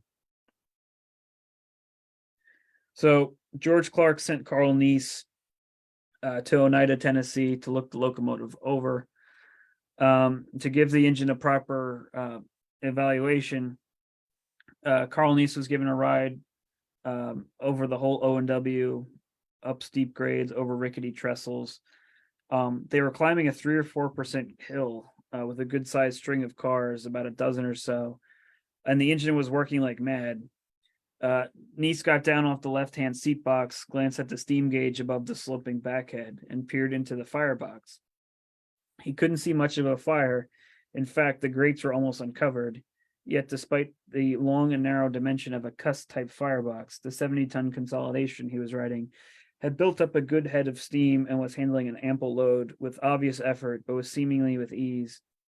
That was Neese's first encounter with number 20, and it sold him. So the master mechanic returned to Oneida a second time in July of 1937 with a check in hand for $8,200. And the locomotive became number 15. And apparently the O&W regular this locomotive on the O&W was just sick about parting with it. Would you like to expand on firing number 15? That engine has a very narrow, small firebox. And whereas the 13 and 14 consolidations, they needed a lot of coal. It took a lot of deep fire and a lot of it to keep them burning hot and keep them up to pressure. 15 didn't like that. You had to fire it very light in what they call a heel. You shovel coal in like a horseshoe shape up into the front corners and around the sides of the firebox, and leaving the center fairly light. And they said it was just a little bit of coal sprinkled in and maintaining that heel would allow the air from the grates to come up through the center and keep it burning very hot. And they said, a pleasure to fire, and it would run very well, but you had to learn to shovel that heel lightly. You couldn't load it up hard or you'd suffocate it. And it took a little getting used to for the guys that could be much clumsier firemen to learn to run 15. But once you got the hang of it, you had a pretty reliable, easy to run engine. So about a month after they bought number 15, it was put into service in August of 1937. This picture and the one prior to it are actually of its first day in service on the Rahway Valley. So when number 15 arrived on the Rahway Valley, it came with a lot of gadgets. There were yards and yards of decorative piping, which was steam heat piping for passenger cars, and hand sanders. So all those were removed. The locomotive also had unusually long window aprons, and the locomotive wore marker lamps, which you see on the front there, affixed to it on the O&W. The Rahway Valley never used them. 13 and 14 had marker light brackets, but they were never affixed with them either. It also carried a rear sand dome for backward operation. You could get sand to the backside of the drivers. So everyone at the Rahway Valley thought number 15 was a well-fitted engine to the railroad. However, when matched against 13 and 14, it came off third in performance. The train crews preferred the older 13 and 14, which were more powerful, could get more cars up the grade to Summit, and had semi-wide fireboxes, like Jeff mentioned, and just consumed tons of coal and didn't really require much finesse like number 15 did. Number 15 was used sparingly in the cold months. And that was because 15 had an open cab, whereas 14 and 13 had fireboxes that came back to the rear of the cab. So if you sat astride of the boiler, it was pretty warm. 15 was wide open, so it got pretty drafty in there in the winter. Even so, Number 15 became, Carl Neese's kind of favorite pet. And the locomotive was pretty charming. There are tons and tons of pictures of it running on the Rahway Valley. And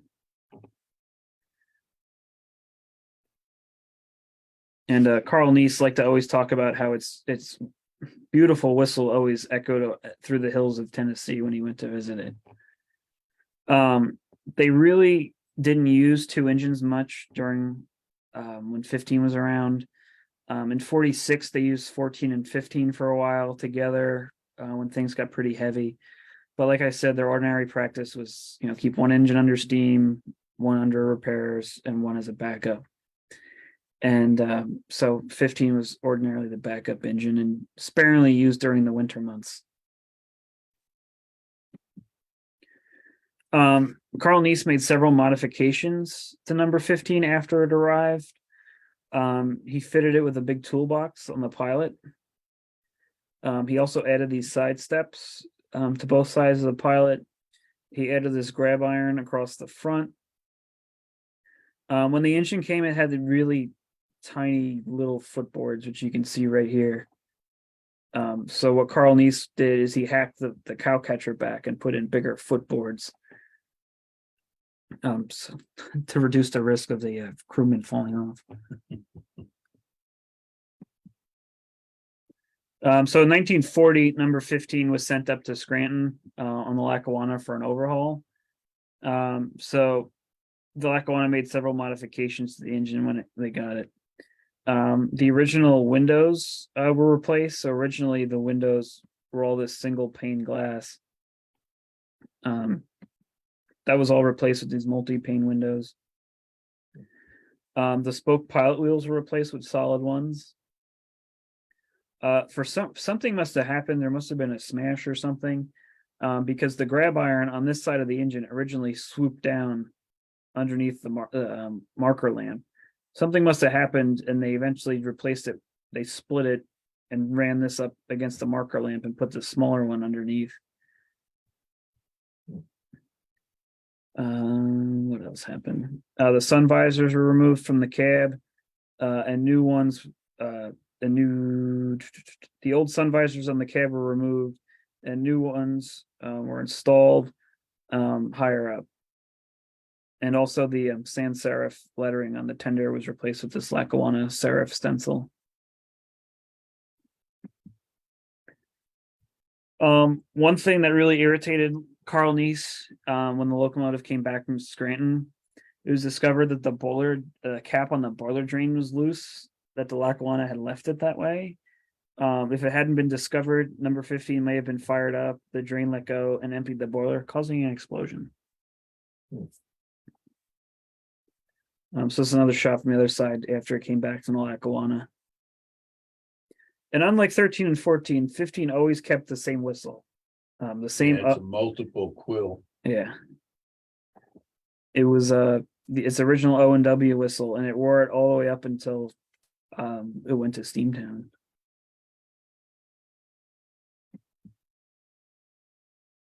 Here's a shot from the rear of number 15 wearing its Lackawanna scheme. But you can see, looking into the cab, it's all open in there. You would have shoveled the coal from the cab. Yeah, in the cab. Yeah, in the cab. And again, you can see 15's equipped with its pole and rear rail frog. So in October of 45, 15 was sent to the E-Port shops on the C&J for an overhaul.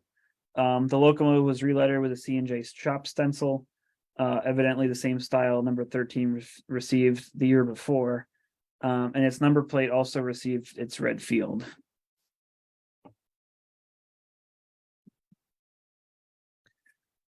Several years later, in 1950, the Rahway Valley sent number 15 back to E-Port for another overhaul. It was actually the last time a steam locomotive on the Rahway Valley was sent out for overhaul.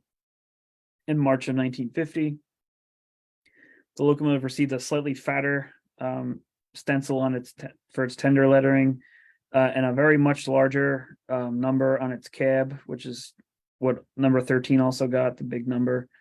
on the cab and the number also disappeared off the sand dome. So it's kind of funny when these locomotives followed each other to the shop. I guess it must have been the same shop guys that had the same preferences and lettering and where the numbers should go and everything. You also see it's got its spark arrestor flipped on. So 13 and 15 both got spark arresters for going inside of the customers' buildings. Here's another shot of 15. And the other side's the last scheme that it wore. So number 15 was the last steam locomotive in service on the Rahway Valley. In January of 51, the railroad took delivery of number 16. At that time, number 15 was in service. They refused to put 16 in service right away until they, could learn the engine inside and out. So 16 kind of remained a plaything for George Clark and George Davis. So they kept steam around. 15 went down for its monthly boiler wash, and 13 went into service and then ended up having it smash up with the concrete pipe. So they used 16 for a little while and they fired up 15, and then they eventually kept 16 in service full time. So 16 became the main locomotive on the railroad, and 15 was kept in service as a backup to the diesel through 1951, 52, and 53. And finally, in November of 53 was the last time that 15 was fired up, when 16 had issues and was laid up in the shop. Was last time it ran on the Rahway Valley was November 28th, 1953. That day, they actually finished fixing 16, and it ran together with 15 for a while before they dropped the fire on 15 and parked it. So it sat around in Kenilworth for quite a long time. This is when they pulled it outside of the engine house, when they were redoing the engine house. And unlike 13, when the new engine house was finished, they put 15 inside. George Clark really had an affinity for this locomotive, did not want to see it get cut up. So it sat around for a long time, pending whatever George Clark decided to do with it. And he thought about putting it on display across the street for a while. But eventually, F. Nelson Blount, who was starting up, who was the founder of Steamtown, approached Clark about buying it. And Clark in 56, and they went back and forth for like 2 or 3 years about a price and when are you coming to get this thing and this, that, and the other thing.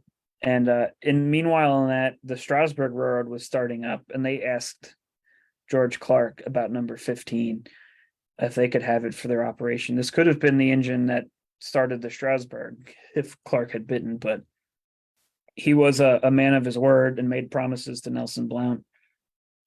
So in June of 59, 15 was finally shipped off the railroad and went up to Blount's operation and bounced around from place to place, and was used in tourist service on and off from 1962 to 1973, and eventually ended up at modern day Steamtown in Scranton, Pennsylvania, where you can see it today. Out of service, but it still exists. And this is a color picture I threw in just to show what 15 looked like in color, what its paint scheme was. This was taken at Allentown Yard on its way up to Nelson Blount in New England. Red trim doors, cab windows, the red field on the number plate, the imitation gold lettering, black paint, and black oily graphite, which could have been a more silver graphite at different times. Ready for Christmas present, Rich. Yeah. All right, so last look, the diesels, the General Electric 70 tonners, number 16 and 17. So these are the last two locomotives that the Rahway Valley bought. They were General Electric 70 tonners. 70 tons are the same weight as the steam locomotives. They were built to, for the Rahway Valley's light rail and bridges. That's why they bought them. They couldn't really get anything heavier. So to talk about them, we have Walt Switz here, who actually worked on the 70 tonners. So would you like to talk a little bit before we talk about their histories, Right. what it was like to work on them and idiosyncrasies and whatnot? Well, basically, they were a pretty reliable engine, number one. It's the first time I ever even saw a GE locomotive when I worked there. And they had a unique sound to themselves, which I can never imitate, unlike some other engines. And the major difference when I was there is the 16 being older. Didn't seem to be quite as peppy as the 17 was. And I think one factor of that too was the wheels were wearing down pretty thin on the 16, and it was getting slippery. So the 17 seemed to have more pulling power, but that could have been a result of the wheels being a little larger. Maybe the engine had a little more pep and vim to it. Just like steam engines, the diesels are not all exactly the same. They all have their personalities. 16 was kind of neat. It was a little touchier on certain things. The ability to haul stuff up the mountain probably was a little better with the 17 for some reason. They probably you could get maybe one or two more cars than a 16 would handle. But there again, it's maybe it's just because age, who knows? The suspension on them was very light and bouncy. So if you were running by itself at any rate of speed, it would just bob up and down, almost like an apple in a barrel. Stuff would be bouncing all over the place. It was difficult to even stand outside without holding onto the handrail, otherwise you get pitched off. The other thing was that the ability to haul weight was limited by the weight of the engine itself. It was a little too light for really heavy duty switching. You couldn't apply brakes on the train, for instance, on a few cars, even one or two cars, make a light brake application and shove the car any distance to try to make a coupling or a spot without the wheel slip alert going off on the engine. It just didn't have enough energy or bulk behind it to be able to meet with any kind of real resistance. So it was kind of annoying because after working here and then working on a class one, and you saw what bigger, more powerful engines can do, these things were like kind of like grammar school kids playing football against a college team. They just weren't able to handle the same amount of work in the same way, which was kind of irritating at times because it made things a little tougher for the train crews. Another thing was the roominess in the cab wasn't as much as you would think because the electrical cabinet extended partially into the cab, eating up a lot of room, floor space. And then you had a cabinet on the fireman's side, which again had about 4 or 5 square feet of floor space occupied. And the only thing good about that is if you needed an extra seat, you could probably sit on it. Plus the cab heater was in the way. That the cab heater ate up a little bit of floor space right behind where the door opening was. So you can fit about 5 people in the cab, but they pretty much all have to stand. There wasn't that much room to move around shoulder to shoulder. They burned pretty clean. That's the other thing. Yeah, I guess George Davis maintained them fairly well. The most smoke you got out of them was when you first started them in the morning. You crank flipped a few switches, and the fireman or the brakeman had to walk out on the left side just ahead of the stack, open up a door, and I guess it was a solenoid for the low oil pressure. And you had to lift the solenoid and hold it up while he cranked the engine over. And the engine had to run for about a minute or so until the oil pressure built up to a point where it wouldn't trip the low oil alarm. And then during that time, the engine is chugga, chugga, chugga, chugga, chugga, and a voluminous amount of smoke came out of the stack for about 5 seconds. And once it got its full revolutions up, it smoothed it out and the stack cleared out. And once the air pressure built up, he was able to move the engine out of the house, out in the open. And then because we didn't have that much work immediately, you still had to wait for the water temp to get up about at least 140 degrees before you started working with it. So it was very responsive, though. The brakes were a little iffy. They didn't have clasp brakes on them. They just had one shoe to each wheel, and they were kind of the flange cutter brake shoes, where it not only applied against the tread of the wheel, but it wrapped around the flange. And that also kept the engines from getting sharp flanges. Just had to worry about the flange wearing down to a point where I think the 16 had to go out to get wheels one time. I think it went to Sayre on the Lehigh Valley and had wheel replacement done. And the engine did behave a little better after that, because I think I was there at the time. But both engines relatively were comparable. They operated pretty much the same. The control arrangement in the cab was slightly different between the two of them. So when you got on one, if you weren't used to running it for a while, you had to, oh yeah, I got to look at this switch. This switch is over here. That switch is over there. And the other thing was with the brake system. Most engines on class ones, if you put a train in emergency and you go to reset the brake, it takes a minute to reset the brake before it'll release. On these engines, they released almost immediately after you put them in emergency. Even cutting the air into a train, you cut it in a little too fast sometimes and you dump the engine. And within 5-10 seconds at most, the air would be reset and flowing back into the train. But on a class one, sometimes you had to wait for 30 seconds or better before they would reset themselves. I guess it's just an electrical deal with the brake system. Sealed beam headlights made a difference. I was kind of surprised to see that, because the early GEs didn't have sealed beams. They just had the one bulb light. And a lot of the earlier diesels, even in that time period, from GM, from General Motors and Alco, still had single bulb headlights.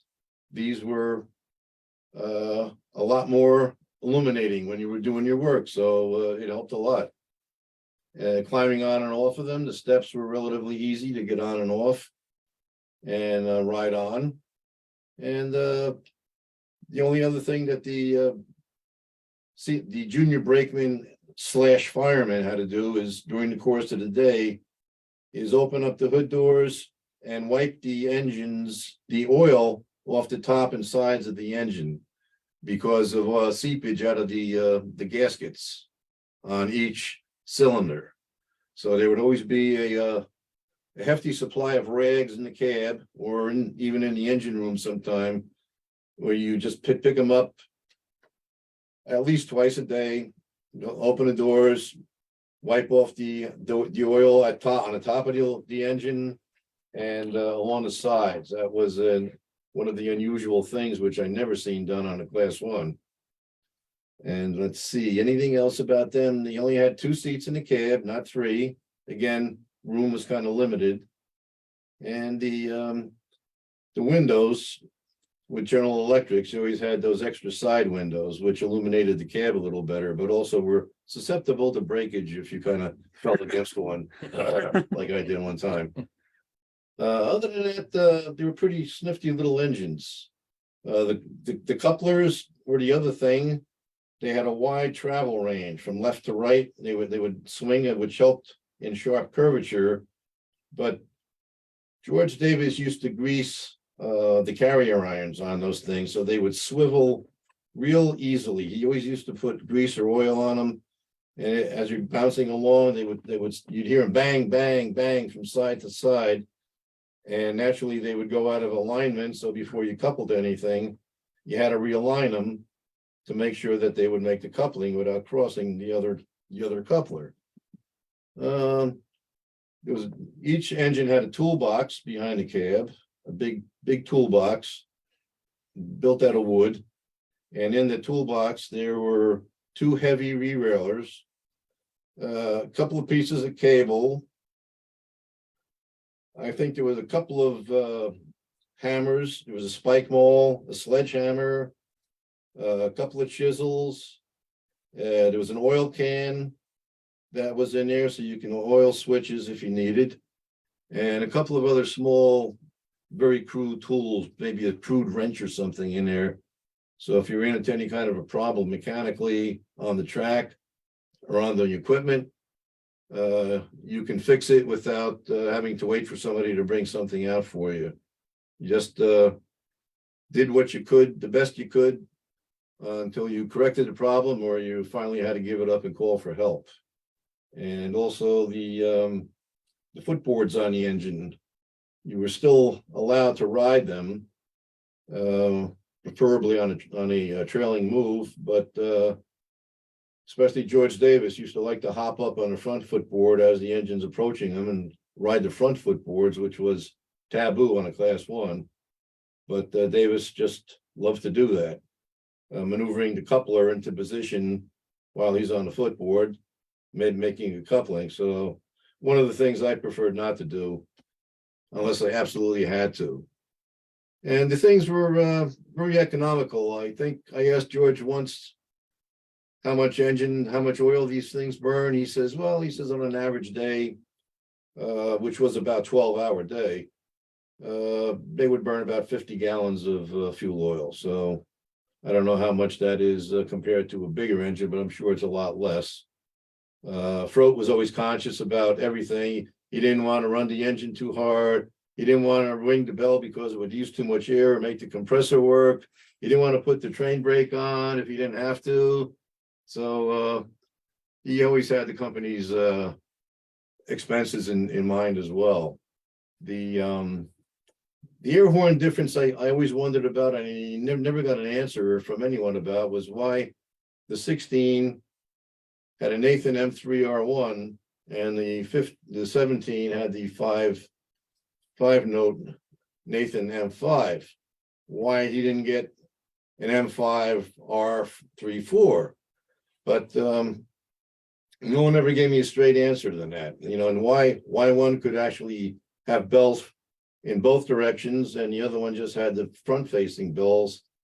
It eluded me as, why did you choose that? Did he have a choice and he decided this looks better? I don't know.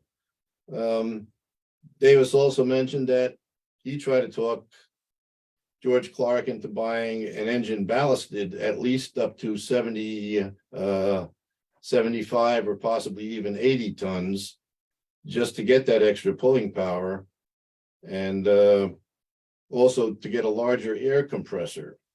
But George Clark nixed him on both of those requests and just stuck with more or less the standard model. But well, I guess it served its purpose. They sure could have used a little heavier locomotive. There was no real need for MU multiple unit capacity because they rarely ever operated both engines at the same time on the same train. The only time both engines were out when I was working there was the one was being used as a pusher helper going up to towards Summit, where they pushed us up as far as the Hudai Quarry, where the cement unloading facility was. And then after that, they just cut away and they went back to Kenilworth, and we set off the cement cars, which lightened the train enough for us to get the rest of the way to Summit by ourselves. Other than that, there may have been one other instance where both engines were on the road at the same time, just for a special kind of move, but not a full day's work. So if you're going to chase the train, you only had to worry about the one engine and not two. And it was only one crew at all times, except for one other time when, because we were delayed because of a derailment or something, George Davis took one of the trackmen and went out like the Nordic Heights branch to make one or two quick moves on a single car. And then he went right back to Kenilworth again. So that was it, a one horse pony show every day. And I wouldn't mind working on them again. They were kind of neat little engines. So they kept them well maintained. They were kind of a weird experience because of their little quirks and the lightness and the bounciness. So they were a true experience that probably a lot of people don't even realize or would be that different. So, Did you ever plow snow with them? yeah, we plowed snow with them one time. Not too long after I started, we had a pretty heavy snowfall. I came to work. None of the other train crew showed up. Even Frank Frote didn't make it in that day. His little VW bug couldn't make it. So it was just George Davis and myself. Even the trackmen didn't even get in. So Davis had hooked up the plow on one of the units. I think it was the 17, and anticipating that it's going to be a real problem. So we took the engine out and the plow mounted on the front, and we plowed up to 22, across 22, up to about Liberty Avenue. And we also had a flat car from Manning Lewis that had to be put in. So once we got on to Manning Lewis and we spotted the car, we continued on to over Liberty Avenue. I think we went into Springfield, and the depth of the snow at that point was reduced to manageable, where we didn't really need to plow. And he figured, well, if it's pretty good here, there's no use going any further.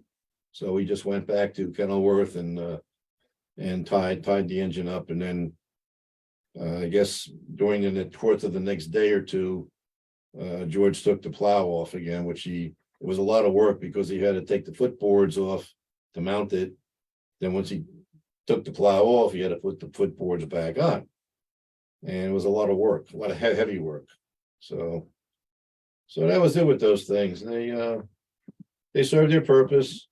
I'm glad that they're preserved, and maybe someday one of them will get reactivated. Who knows? There's always hope. Maybe. Thank you, Walt. You're welcome. So let's talk a little bit about their history. So towards 1950, the steam engine was really having a tough go of it. 14 was out of service.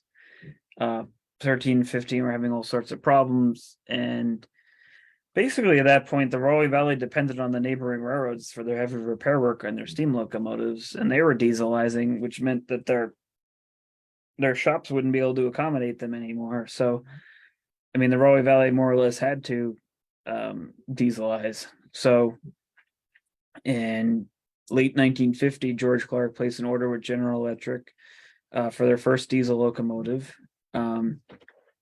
General Electric had kind of been charming George Clark for a couple years and kind of sold him on the 70-tonner.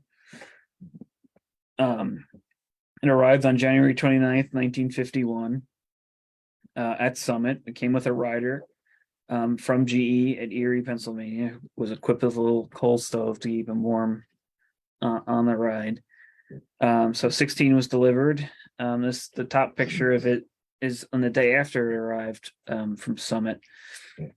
They actually threw a party for it after it arrived. They invited a bunch of guys from the M&E to come in, the Morristown area to come down and celebrate its arrival. There were some guys from GE there to help install the locomotive. And that same day, when they're all drinking at the Kenilworth station, 15 derailed in the middle of Route 22. And they had to bring the diesel up to pull the cars off 15 so they could re-rail it. So 16 went into service basically after 13 had to scrape up in February of that year. and basically became the full-time locomotive for a while until 17 showed up in 1954 and they alternated in service. This is the builder's photo of number 16 at Erie, Pennsylvania in 1951, right before delivery. This is when it first arrived. So I saw someone asked in the Q&A, and we'll answer all the questions once we're wrapped up with the locomotives. What the paint scheme was. So George Clark picked the colors. It was I forget the names of the colors, but I think it was rodeo yellow and something red that he picked. But the actual scheme itself, the striping, was a standard GE scheme. They called it the bow wave scheme. Those 3 stripes running down the car body, or running down the hood, and the 3 stripes on the rear of the cab. So George Clark picked the lettering, or George Clark picked the colors, and then he obviously the lettering was custom as well. So the way they painted this thing is they would have primed it, well, the hood and the cab. They would have primed it and then painted the whole thing yellow. They masked it off, and then shot the red and then peeled the masking off to reveal the stripes and the lettering, which kind of gives the red that little bit of a pop that you see here. So about a year after 16 arrived, they put these reflective safety stripes down the sill and on the fuel tanks, the side of the fuel tanks, which 17 didn't have when it was green. Walt talked about the toolbox that was on the rear pilot. You can see that here. It was painted red to match the engine. You can also see the footboards and all that good stuff, and Frankfurt up in the cab. It's probably right after they pulled the engine out. I think that's George Davis up there in the front.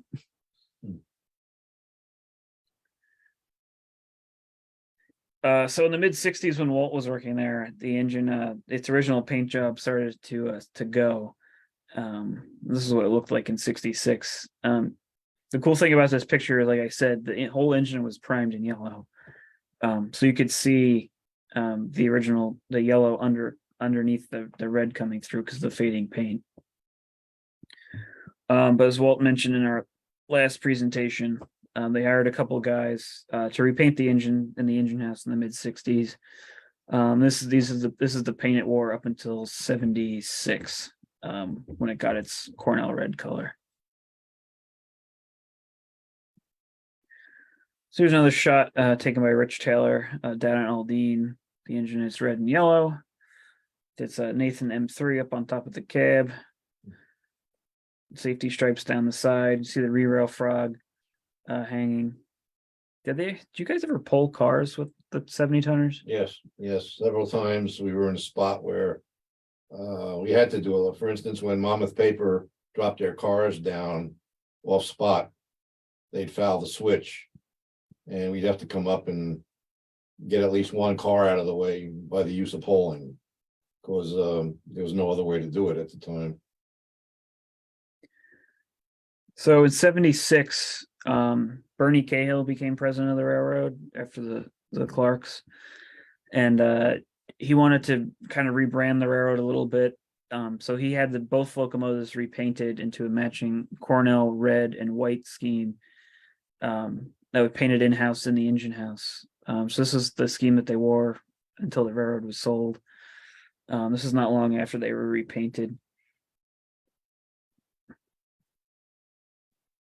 Here's another shot of 16, and it's Cornell red and white.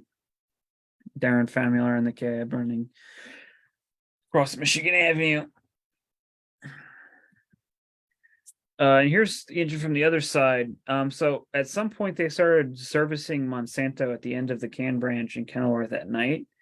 So as an added safety measure, they added these construction safety cone flashers onto the handrails.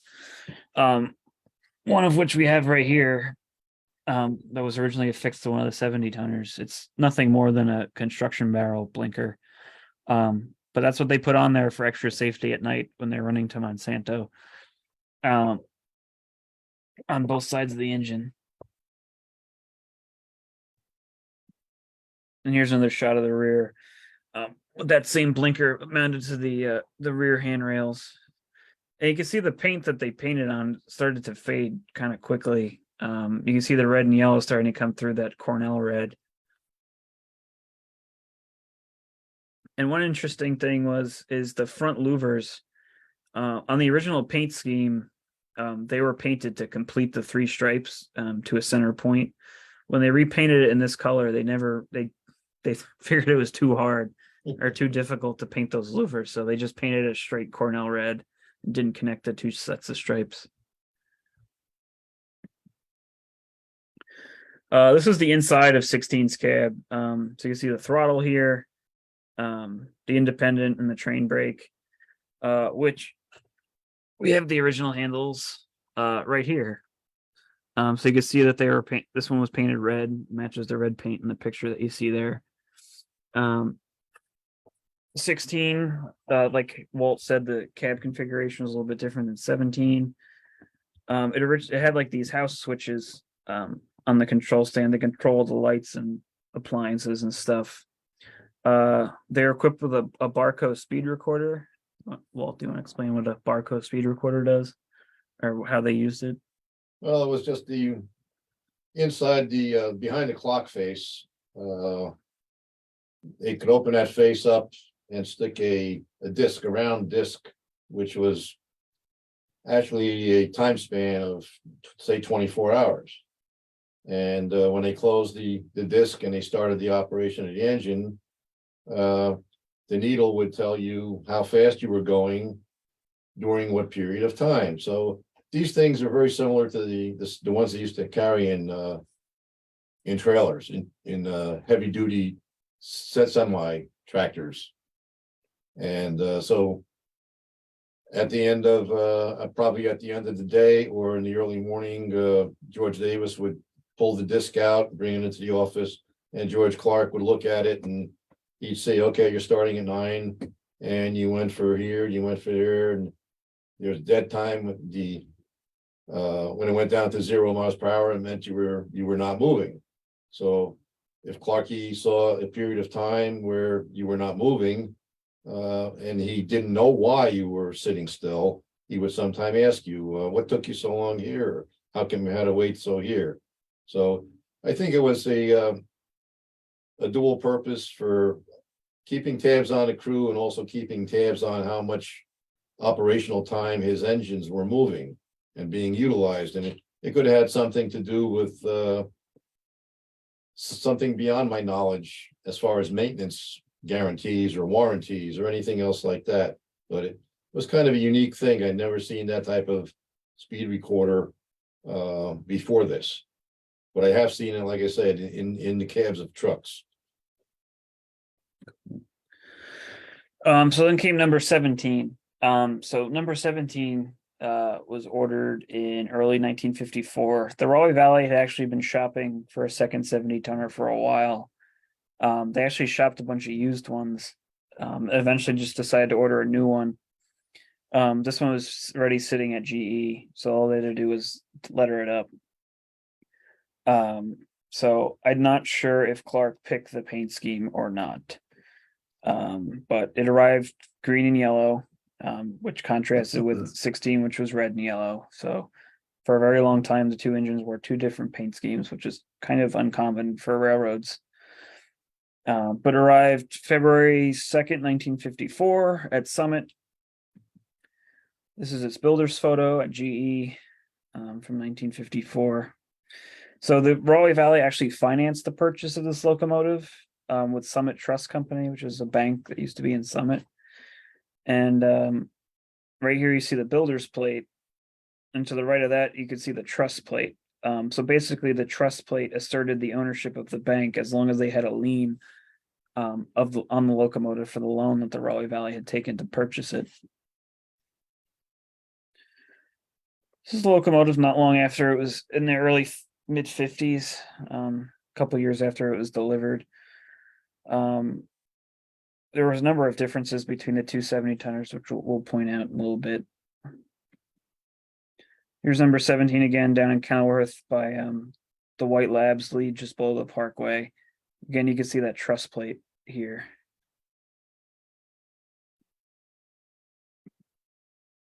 Here's number 17, sitting at Kenilworth. You can see the toolbox that it had painted green to match the engine. That was on the back pilot that Walt talked about. And if you also zoom into the cab, you can see that this engine had toggle switches. So the control stand was a little bit different. See the than 16s. And you can see the Barco speed recorder up on the top of the control stand. And here's number 17. As far as I know, as long as it wore green, it never got repainted. So it got a little slovenly looking in the 70s.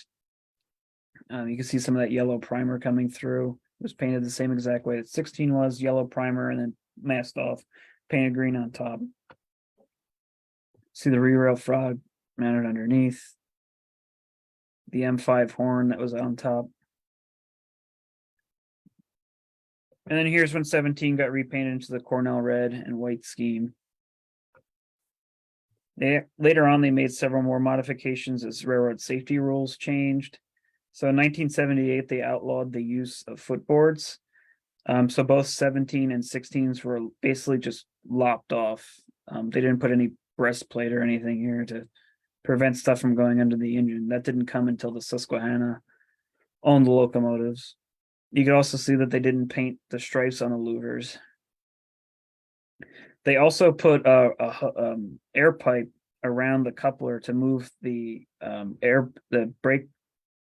brake hose from one side of the locomotive to the other. So the hose would be on the same side as the hose on the freight car that they were coupling to, which is good for connecting hoses on the same side of the engine, but it made for a pain in the ass to connect the two hoses because they're so close to each other at that point. Here's another shot of 17. That's later paint scheme, Cornell red and white. They actually changed the horns on both of them at some point in the 70s. They both got the same horns. And it's one thing I wanted to point out. So 17, when it was green, never had the safety stripes along the sill or the fuel tank. When they were both repainted into the matching scheme, they both got the reflective stripes. But what they did was 16s were angled to the right, the stripes on the fuel tank, and so were 17s on the engineer side. But on the 17 on the fireman side, for some reason, they were pointed the other direction. So just a neat little feature if you're ever modeling these, that 17's fireman side stripes were pointed the wrong way. And just a little comparison and contrast of the two locomotives. They had different horns. 16 had a Nathan M3, 17 had a Nathan M5. The air tanks were different. 17 had air pipes coming out of the sides of the tanks. 16's does not. Again, 16 had the safety stripes when it was painted red. When 17 was green, it didn't have the safety stripes. And the handrails, 16's handrail where it met the cab door was much higher than 17's. Just a different, so weird little quirk difference between the two of them. They both had different types of footboards. 16's footboards mounted behind the pilot breastplate. 17's mounted in front. The grab irons on the front of the pilot, 16's were mounted above the cut lever, 17's were mounted below. The polling pockets were different. 16 had these, full round polling pockets. 17 had these half circle ones. So just a bunch of little quirks that are different between the two. And the same difference on the rear pilots, different footboards, different polling pockets, different grab irons, red and green toolboxes. So 16, 17 are currently owned by Tri-State. They eventually ended up with the Susquehanna in 86 and then went to URHS in 95. And now we have them up in Boonton. They're currently out of service. They're in need of restoration work. We actually had a contractor come up today to give us some quotes on doing some work for them. So hopefully maybe one day we'll get them into a very nice paint job. Maybe we'll get one of them running one day. But all depends on donations and time. And also one little thing is 16 had very bold stripes, very, Yeah, and 17s are a little bit thinner. And on 17, they painted over the top of the sandor, the stripe, and 16 they did not. Just weird little quirks that they had. And just real quick, the last locomotives that the Rahway Valley had on the property to operate the railroad were from the Susquehanna. So the 116, the 120, the 1802, and the 1808 were all locomotives that came to the Rahway Valley while the Susquehanna operated the railroad. So just a quick little footnotes about them. Here's a picture of the three of them in the 90s down at Kenilworth. Eventually they took the 70 tonners off the property and used them elsewhere on the Susquehanna. And they basically rotated these three at Kenilworth. And they also used them on the Staten Island side as well. So the 116 they used was an original O&W, Ontario and Western NW2. It came to the was used on the Rahway Valley in the 80s and early 90s. I believe it was personally owned by Walter Rich, who owned the Susquehanna, and he had it painted in an original O&W paint.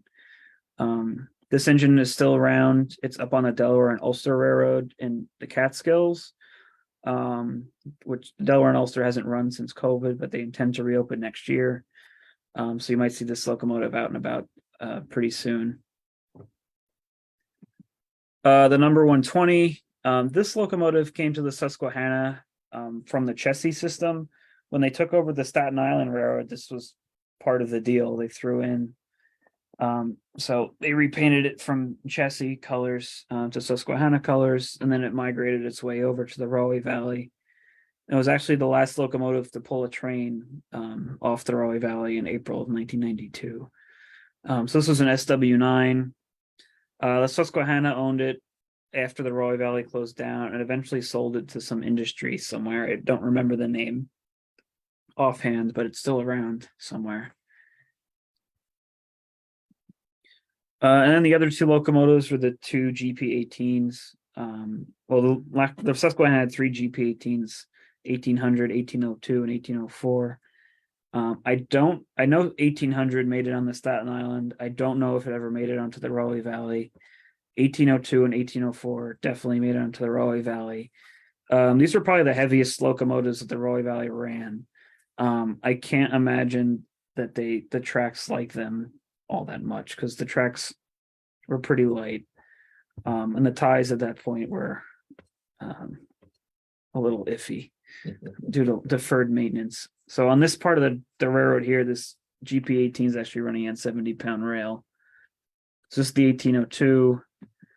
This is the 1804 in Kenilworth. On the lower picture, they're actually switching Christie Enterprises, which was a plastic customer and the last customer on the Rahway Valley. So at this point, we've been talking quite a while. I know you guys have a ton of questions are in the chat. I'll start reading them and answering them. Eric Hammer asks, can you describe more about the leasing arrangement of the locomotives? So the Rahway Valley would basically just call up the C&J back in the 19-teens to send an engine down to Aldine. They would run it out of Eport down under its own power to Aldine, where it would be picked up by a Rahway Valley crew. And if the Rahway Valley was sending out one of their own engines to be repaired, the same C&J crew would take it back to Eport for fixing. So basically there was a day rate. It was like $22 a day, which was quite a lot of money in the 19-teens. So they would try to use them leasing as little as possible. George Clark later on refused to lease locomotives. They only ever used their own locomotives when George Clark was there. And they, between the 19-teens and 1986, there were nothing but Rahway Valley locomotives on the property for use. Pierre Lacombe asks, New Orange and other oranges names in northern New Jersey are named for the Orange Mountains. The mountains are named for Orange Mountain because when the basalt rock, which makes up the mountain, weathers, it forms a patina on the rock that is orange. That's interesting. Thank you, Pierre. Was the Rahway Valley ever taken over by the USRA during World War I? Not that I'm aware of. It's too small. I have an old Rail Pace magazine with my dad's Mustang on it. He used to work at the Rahway Valley. I can send a picture if you'd like to see it. Yes, I would very much like to. My email is richie@tristaterail.org. How long did the Rahway Valley operate? If known, at the height of operation, what was their annual revenue? The Rahway Valley operated between 1897 and 1992. So right around 95 years. At the height of their operation in the 1950s, they're pulling in about 300 grand a year, which adjusted for inflation is probably well over $2 million a year. Eric Kammer asks, it seems the railroad had a lot of financial issues. How did it stay in business? For the first 25, 30 years the railroad was around, it had a lot of financial issues. It was foreclosed upon once. Basically, when Louis Keller was alive, he kept dumping money into the railroad to keep it operating, and basically loaned all that money to the railroad. In the early 1920s, the railroad was losing money left and right. It lost in 1922. It had a deficit of $50,000, which is like hundreds of thousands of dollars today, which all Louis Keller foot the bill for. So after he died and his nephew basically ran his estate, they basically, said to the railroad, you got to start turning this around. And the Clarks started turning things around, and eventually they were paying dividends in the 40s, 50s, and into the 70s. So it basically survived Louis Keller loaning it money, and then on all the hard work of the Clarks.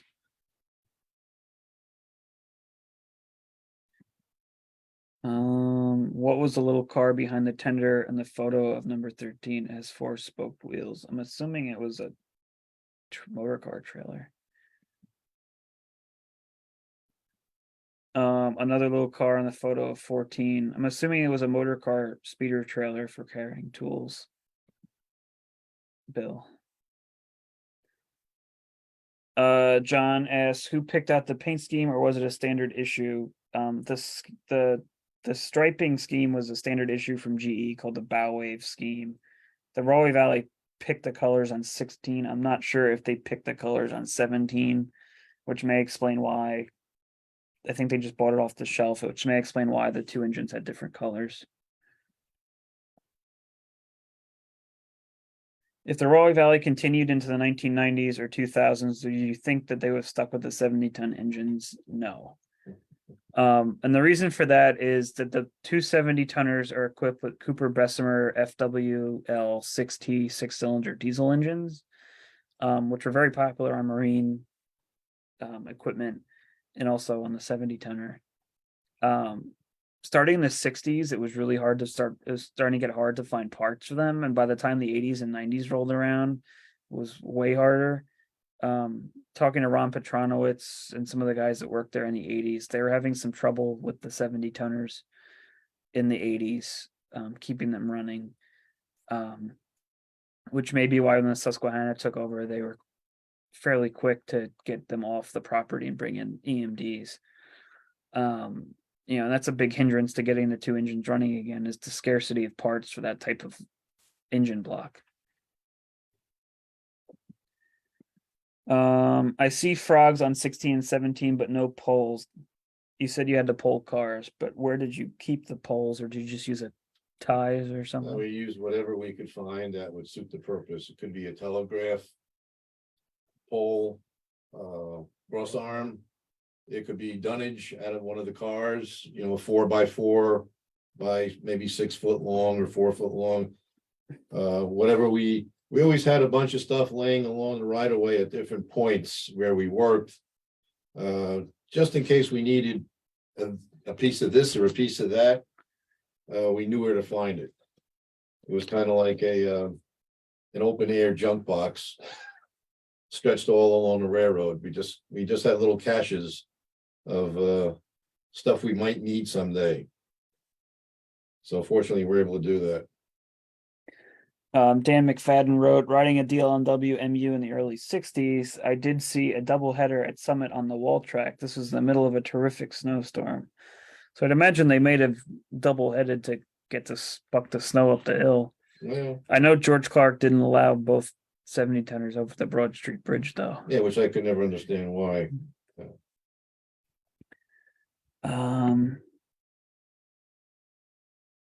see what else we got here. How were the parts of 13 saved, and how did 16 and 17 make it into preservation? Well, we have a number of parts here from number 13, which I'll lift up a little later. But we have 13's L&E whistle, number 12's whistle, which later made it onto 13. Number 13's number plate, number 13's builder's plate, and its handles, air brake handles. So in 1955, the engine was getting scrapped in Union, and Bill Young went up to the scrapper and for $5 acquired all the stuff. You have the receipt. I have the receipt for it, which is really cool. He listed all the stuff he got. So Bill Young died in 2012, and his family, or his estate, later started selling the stuff. And the guy who was handling this estate, Hank Summers, knew I was interested, knew what the stuff was, and knew we were interested in acquiring this stuff because it was from the Rahway Valley. So he approached us, and we drove up to Vestal, New York, and bought the stuff. To the Rahway Valley Railroad Historical Society. Yes. And how did 16 and 17 make it into preservation? So I believe they were slated to go to Naparano to get cut up, and the Susquehanna had sent them there. By the mid 1990s, I don't even think they were in service anymore. And the URHS traded something to Naparano to get those off the scrappers line. And they eventually made it to the MMC. They were at the MMC for a while. They were yanked up to Morristown in the old MU yard. And then they went to Whippany, which is where they were first repainted. And then they were eventually brought up to Booton, which is where they are today. And during amongst all that, they did move the 70-tonners one time on transit without checking the journal boxes for oil. So the journal boxes all heated up and scored several of the axles on 16 in the middle of on the Morrison S division during rush hour. So 16 for the longest time had very scored axles, and you couldn't move it more than a couple 100 feet without them overheating. And finally, Tri-State was able to do all the work to get the wheels fixed, and we were finally able to get it up to Booton.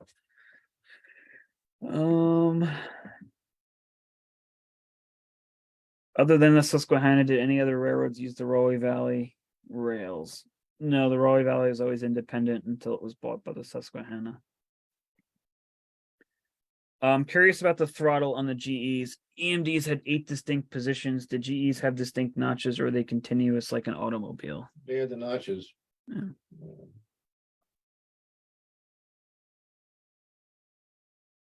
Can you please finally release the only photo of the Stanley Terrace Bridge? I have never seen a picture of the Stanley Terrace Bridge. Yeah. Does anyone know about the E or F type diesel stored at Kenilworth about 30 or 40 years ago? Yes, when the Rahway Valley was taken over by the Susquehanna, they leased space to store 4 retired NJDOT E8s that someone was working on. So they were up there for a year or two in Kenilworth. All right. I know we've been on the meeting here for a long time. So I have a second part of the presentation, so please feel free to stay on if you'd like to. I'll go through as quickly as possible. Talk about the other equipment in the caboose and stuff. But if you have to tap out at this point, no worries. The meeting will be recorded, so you can catch it later. But the other equipment. So the Rahway Valley owned passenger equipment, a caboose, hand cars and motor cars, freight cars, 2 office cars, and some motor vehicles. So just real quickly about the passenger equipment, because we don't really know too much about them. The New York and New Orange owned at least 2 passenger cars. They were both XC and J. The first was a combine, which arrived on July 20th, 1899, which is the car here, we believe. The second was an open-end day coach that arrived September 8th, 1899, which isn't this coach, but would have looked very similar to this. The combine was painted red and described as very pretty. After passing to the New Orange Ford Junction, the coach became so decrepit that it was placed out of service, which left only the one combine car to handle the line's passenger business. In June 1905, after the Rahway Valley Railroad came into being, the Rahway Valley acquired a combine. The passenger car was placed into service in August of 1905, and the Rahway Valley seemed to have owned as many as 6 passenger cars at any one time. In 1910, they listed 2 combines and 4 coaches. But by 1912, the railroad only owned 2 combines and 1 coach. This is the only roster I've ever found of the Rahway Valley, and it does not have much information on it. It shows that number 10 was an Pennsylvania Railroad car. I believe this was a coach. Numbers 11 and 12 were built by the Hicks brothers. I believe they were combines, and they were supposedly both ex-Milwaukee Road. In 1914, the Rahway Valley sold or otherwise got rid of numbers 10 and 11. And number 12 was the last passenger car on the property after 1914. And that was the last passenger car on the property until they burned it in 1923. There were also 5 different rail buses that operated on the Rahway Valley. The first was the Irene. This car wasn't owned by the Rahway Valley, but they invited the Strang Gas Electric Car Company to come test it with an eye towards purchasing something like this. So for 2 days in May of 1908, this car knocked off the regular steam engine and maintained the passenger service schedule on the Rahway Valley. They had some pretty bold claims about this rail bus, saying it could reach speeds of 120 miles an hour. Which I don't know about you, but I wouldn't want to be riding in a wicker chair at 120 miles an hour that wasn't bolted to the floor. So the Rahway Valley didn't buy from the Strang company, but they did end up buying 2 rail buses that looked like this, numbers 10 and 11. In April 1911, supposedly the Rahway Valley placed an order for 6 motor cars like this from the Railway Motor Car Company of Philadelphia. The cars were manufactured under contract by the Buckeye Manufacturing Company of Anderson, Indiana. The first of the cars were tested on the RV in July 1912. They had 100 horsepower gasoline motors, sat 34 people, possessed a baggage compartment, and could be operated from either end. It had a top speed of 45 miles an hour. Only 2 cars, number 10 and 11, which this is a builder's photo of number 10, were ever delivered. However, their friction drive transmissions, which are actually made for automobiles, were very cumbersome and inefficient and difficult to maintain. Both of these cars were scrapped or gotten rid of around 1914. And then finally, so in June of 1919, the Rahway Valley ceased passenger service.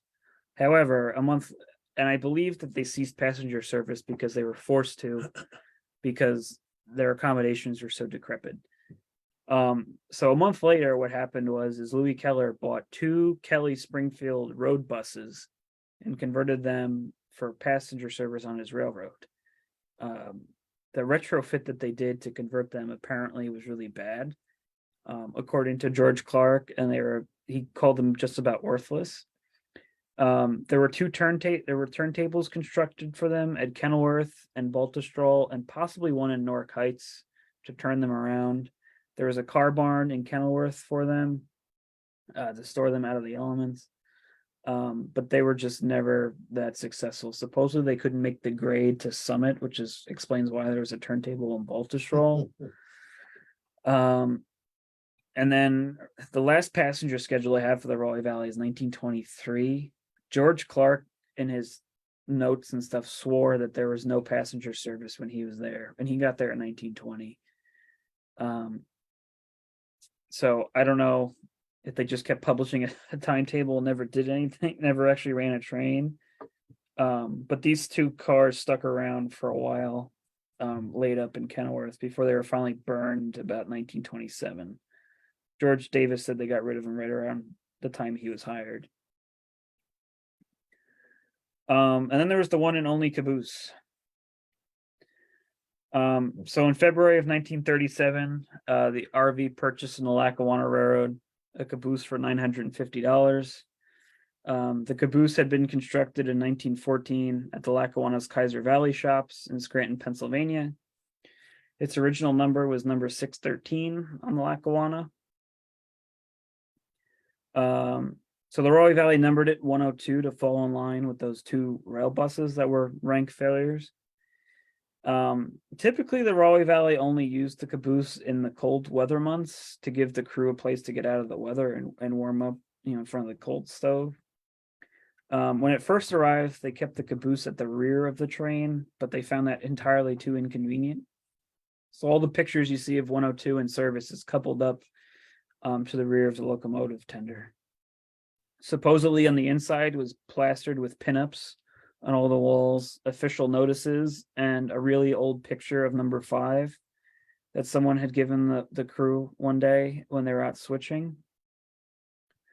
Later on, I'll show you Carl Neese fitted the caboose with running lights, which we'll talk about in a second.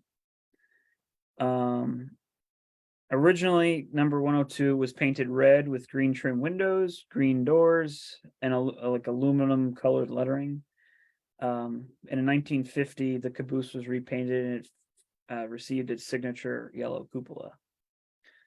The caboose, in probably the early 1950s, was starting to get a little ratty. Or the mid 1950s, and George Clark looked to try to buy a replacement caboose, but just never found one that suited him.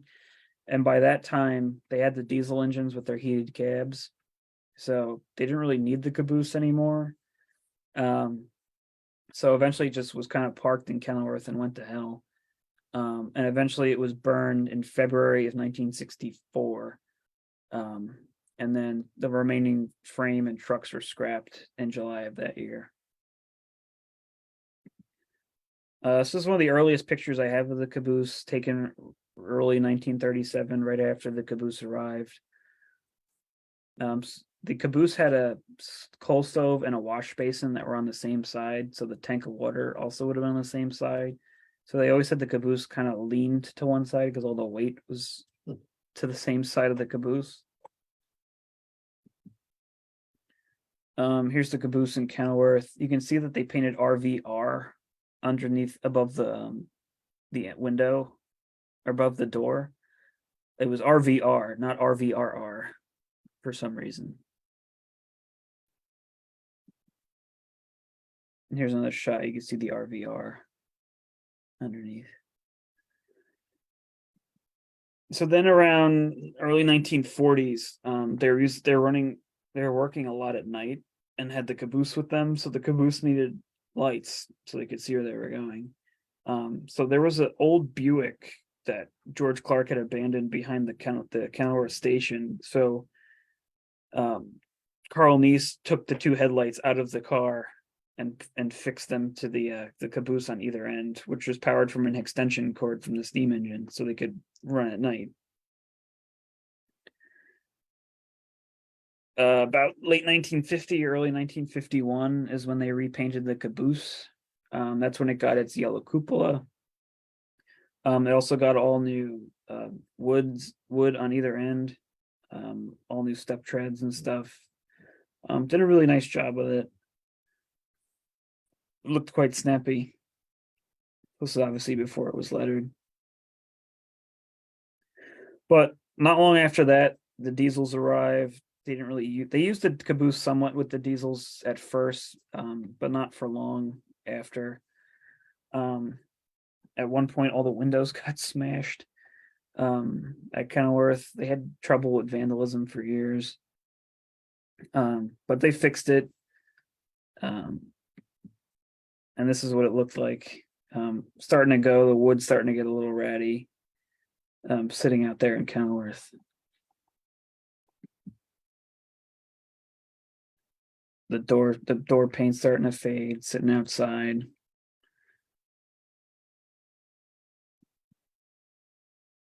Shot from the other end. So, I mean, it was a pretty snappy looking caboose, the way it was painted. And this is really at the end when it was really going to hell, in the early 60s. So at one point, George Davis they just decided they had to get rid of it. So in those days, they just burnt the thing to the ground. And once all the wood was gone, they had the metal frame and trucks to scrap, and they recuperate a little scrap money from that. So it was the Rahway Valley's first and only caboose. So hand cars and motor cars. So the Rahway Valley, over its history, had a number of track cars and stuff to do track maintenance, for the maintenance of way crew. So the first car that they had was this hand car. It was a Sheffield model #1, which they called the backbreaker for good reason. It was built in 1906. And the Rahway Valley owned this all the way up until they sold the railroad to the Susquehanna. It was in the engine house. Supposedly they used this in the World War II when there was a gasoline shortage for a while. But it was really just kind of just hung around the engine house, and they just never got rid of it. And it still exists. It ended up in the collection of Walter Rich. And after he died, it was auctioned off. And I actually saw it at the auction in 2014. I don't know who bought it, or even if they know what it is, but it's still out there somewhere. And then there was George Clark's Velocipede, which is this thing. So, like I said, during the war, there were gasoline rations. So George Clark lived in Union at the time near the tracks, and he got the wild idea that he bought this thing to ride it to work in Kenilworth. I don't know why he thought that was a good idea, because it involved crossing Route 22, then called Route 29, in this little wooden bicycle. So he only made the trip a few times. He claimed it was because the Tin Hill grade was too steep for him. But I'd imagine it was Route 22. But this stuck around too for a long time. It was bought in 42. I don't have it with me, but I actually had the original tag from the Buddha company that was tied to it when it came. And it basically just hung out in the engine house, was a plaything for the train crew every once in a while they would take out. And this still exists as well. It ended up with Walter Rich, ended up at the same auction, and was auctioned off to somebody. So technically still exists out there somewhere. And then there were the actual gasoline motor cars. The first three of them, the first one they got in 1919. Unfortunately, I don't have any pictures of them, but they're all pretty small, open, little early gasoline motor cars. There's not really too much to say about them. But the first one we have a picture of is this Casey Jones Model 551 motor car that the Rahway Valley bought from the Northwestern Motor Company in 1927 for about $450. It was equipped with a Ford Model B 4-cylinder engine. And the Rahway Valley kept this around until 53. It was equipped underneath with a little turntable that they could lift it up and turn it around. It could apparently accommodate 10 men. This car, after they acquired some of the later motor cars, since it was an open car, they didn't really use it that much later on. They did use it in 1940 when Fred Grant went to repaint the Springfield station. He would use it to run up to Springfield.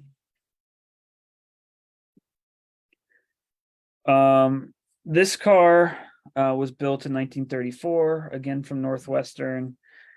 It was a model 561B, had a Ford Model B 4-cylinder 50 horsepower engine that they bought in 1934.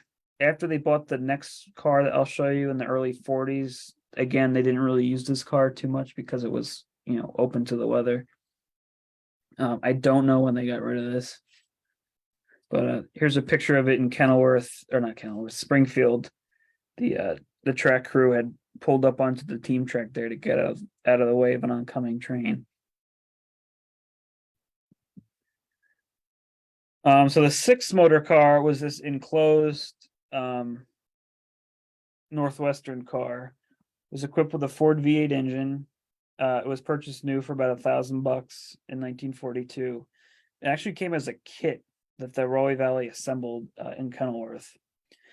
So originally it was painted orange, but Harry Williamson didn't like that color. He was the conductor on the Rahway Valley at the time.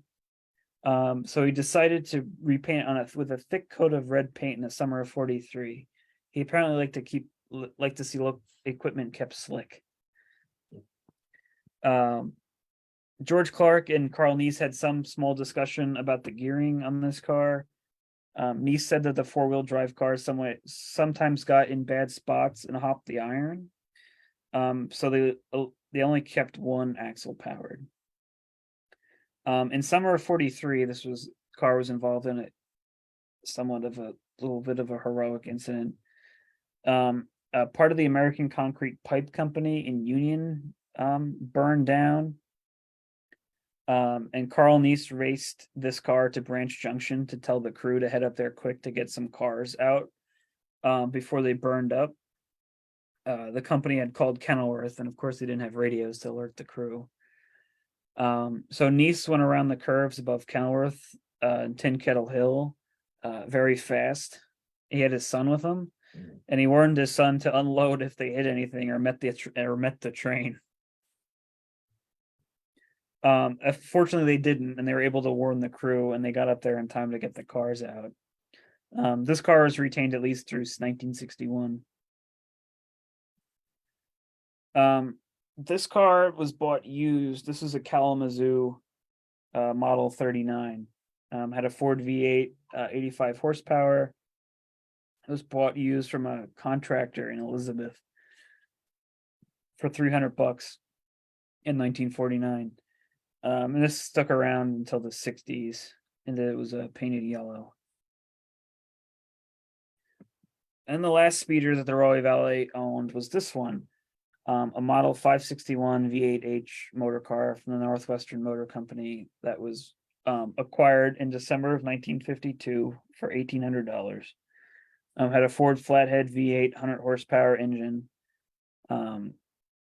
This car still exists. So this one was built, when it was originally built, it was painted yellow. Then they repainted it red. Then they repainted it green with yellow stripes. Then they repainted it to Cornell red and lettered it RVRR.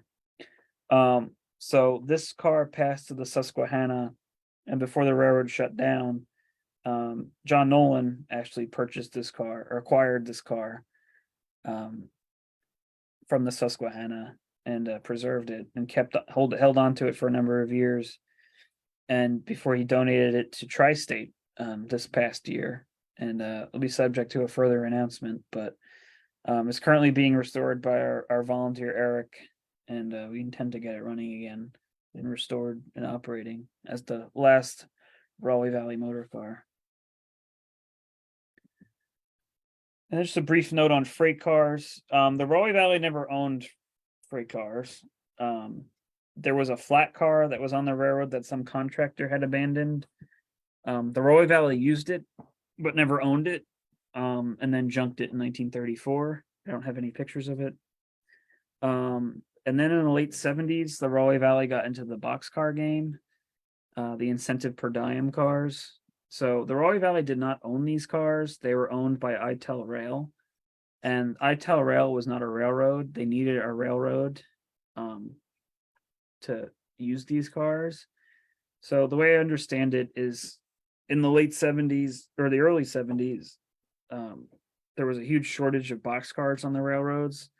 And the United States government wanted to incentivize the railroads to invest in new boxcars because at that point they're still running 40-foot cars.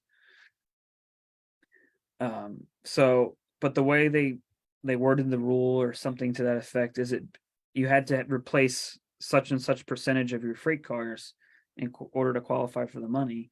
So the class ones couldn't do that because they had such huge freight car rosters. They couldn't possibly replace, the percentage required.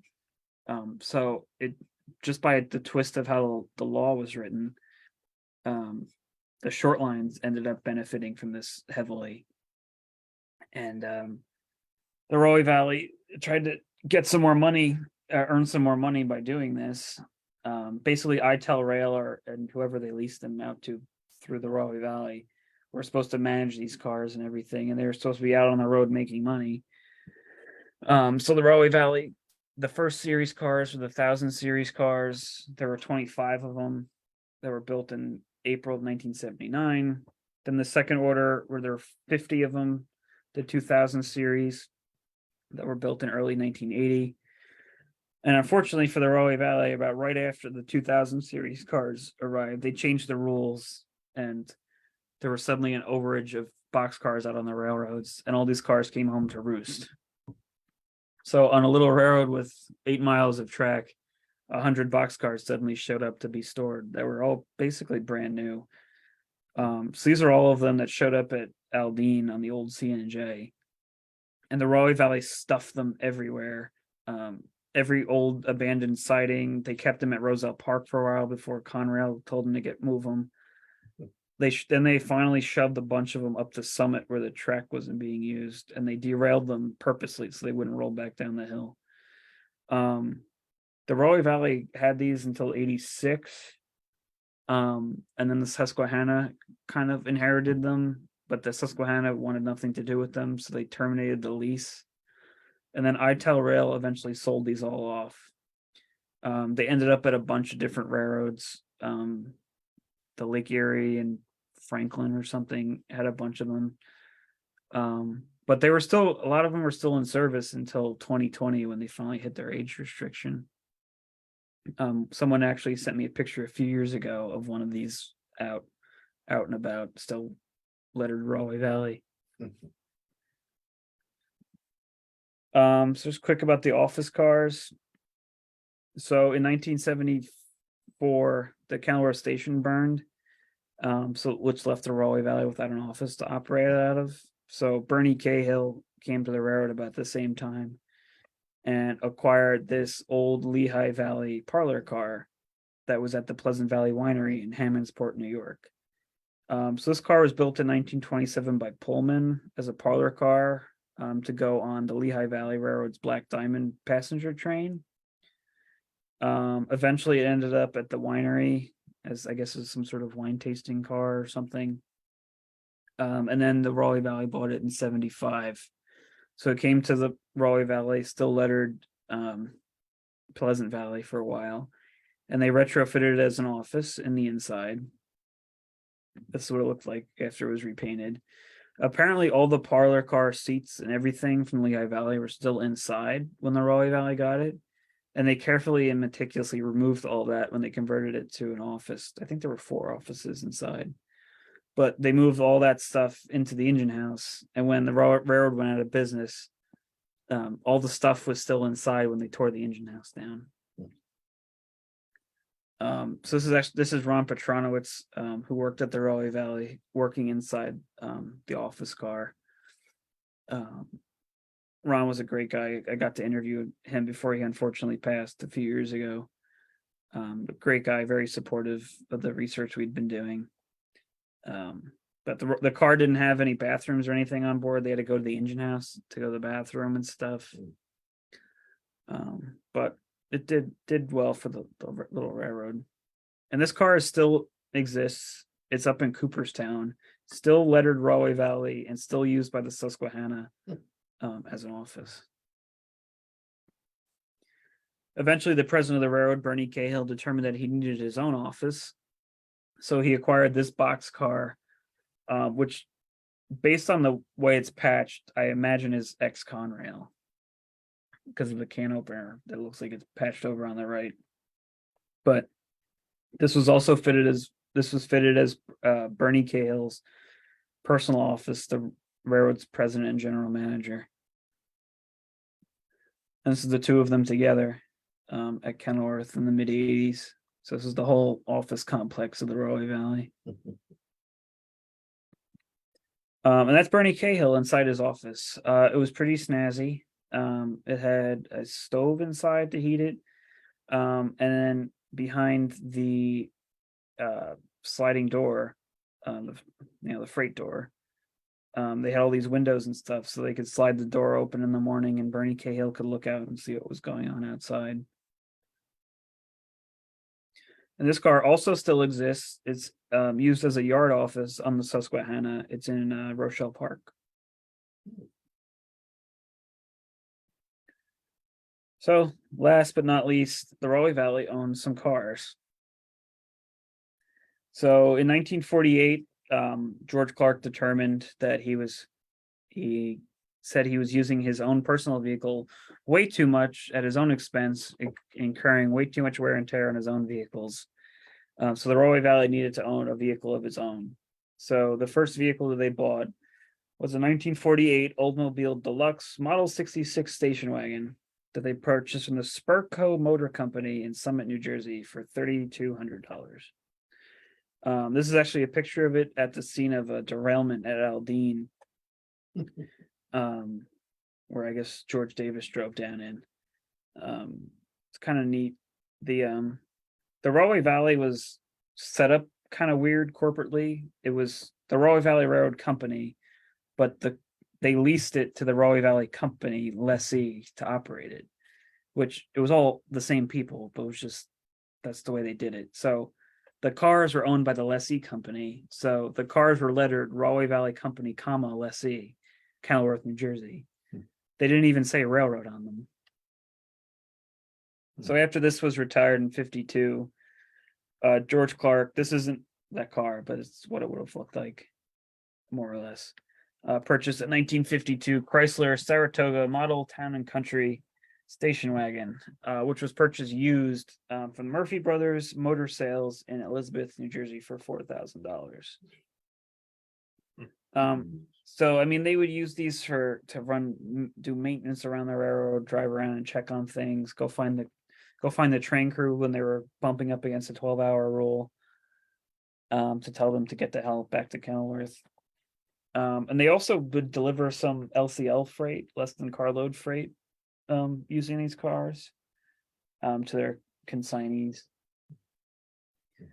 So after the station wagons were retired, they bought a 1955 Chevrolet Model 3604 3/4 ton pickup truck, which was purchased in April of 1955 from L&S Chevrolet on Morris and Commerce Streets in Union, New Jersey, which, if you're familiar with Union, later became Multi Chevrolet, and then is now a CVS.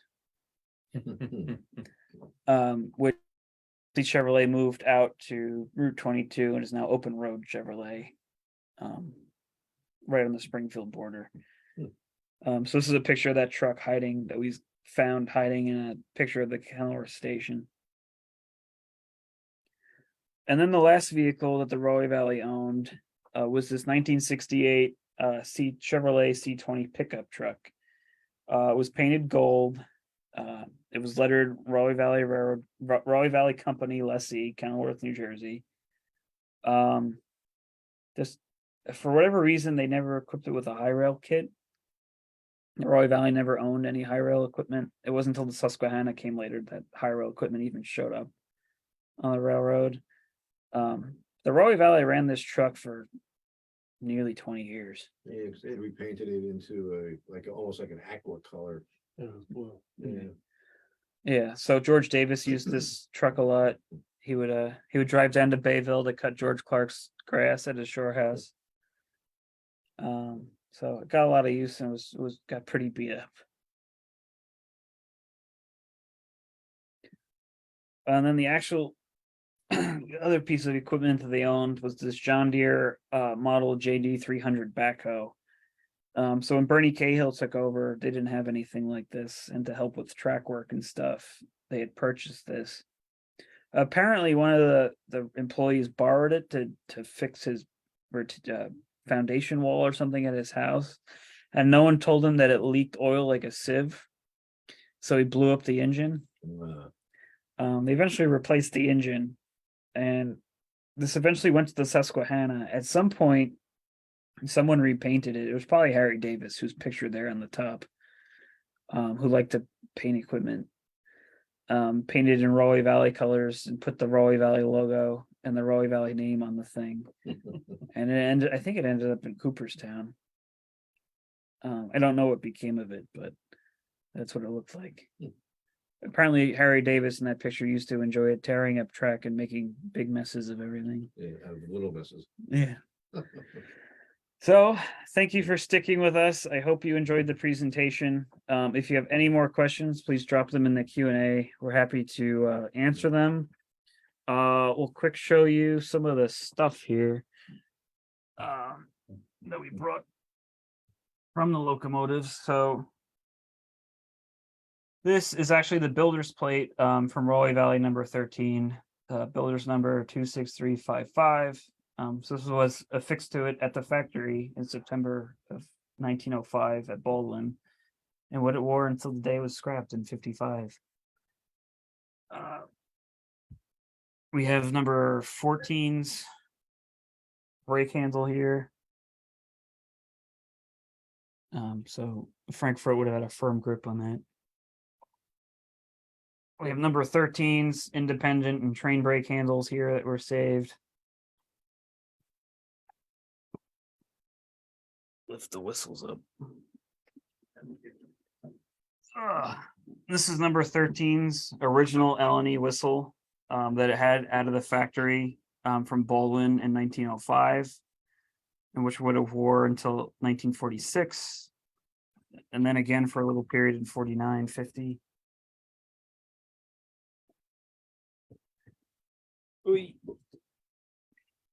This whistle, which is much heavier than the other one. This is number 12's whistle.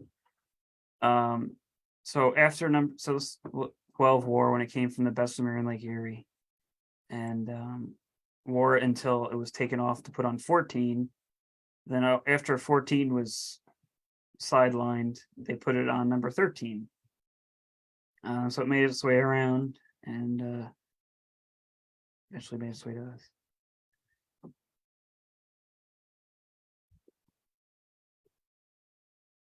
And then what's really cool is we have number 13's number plate,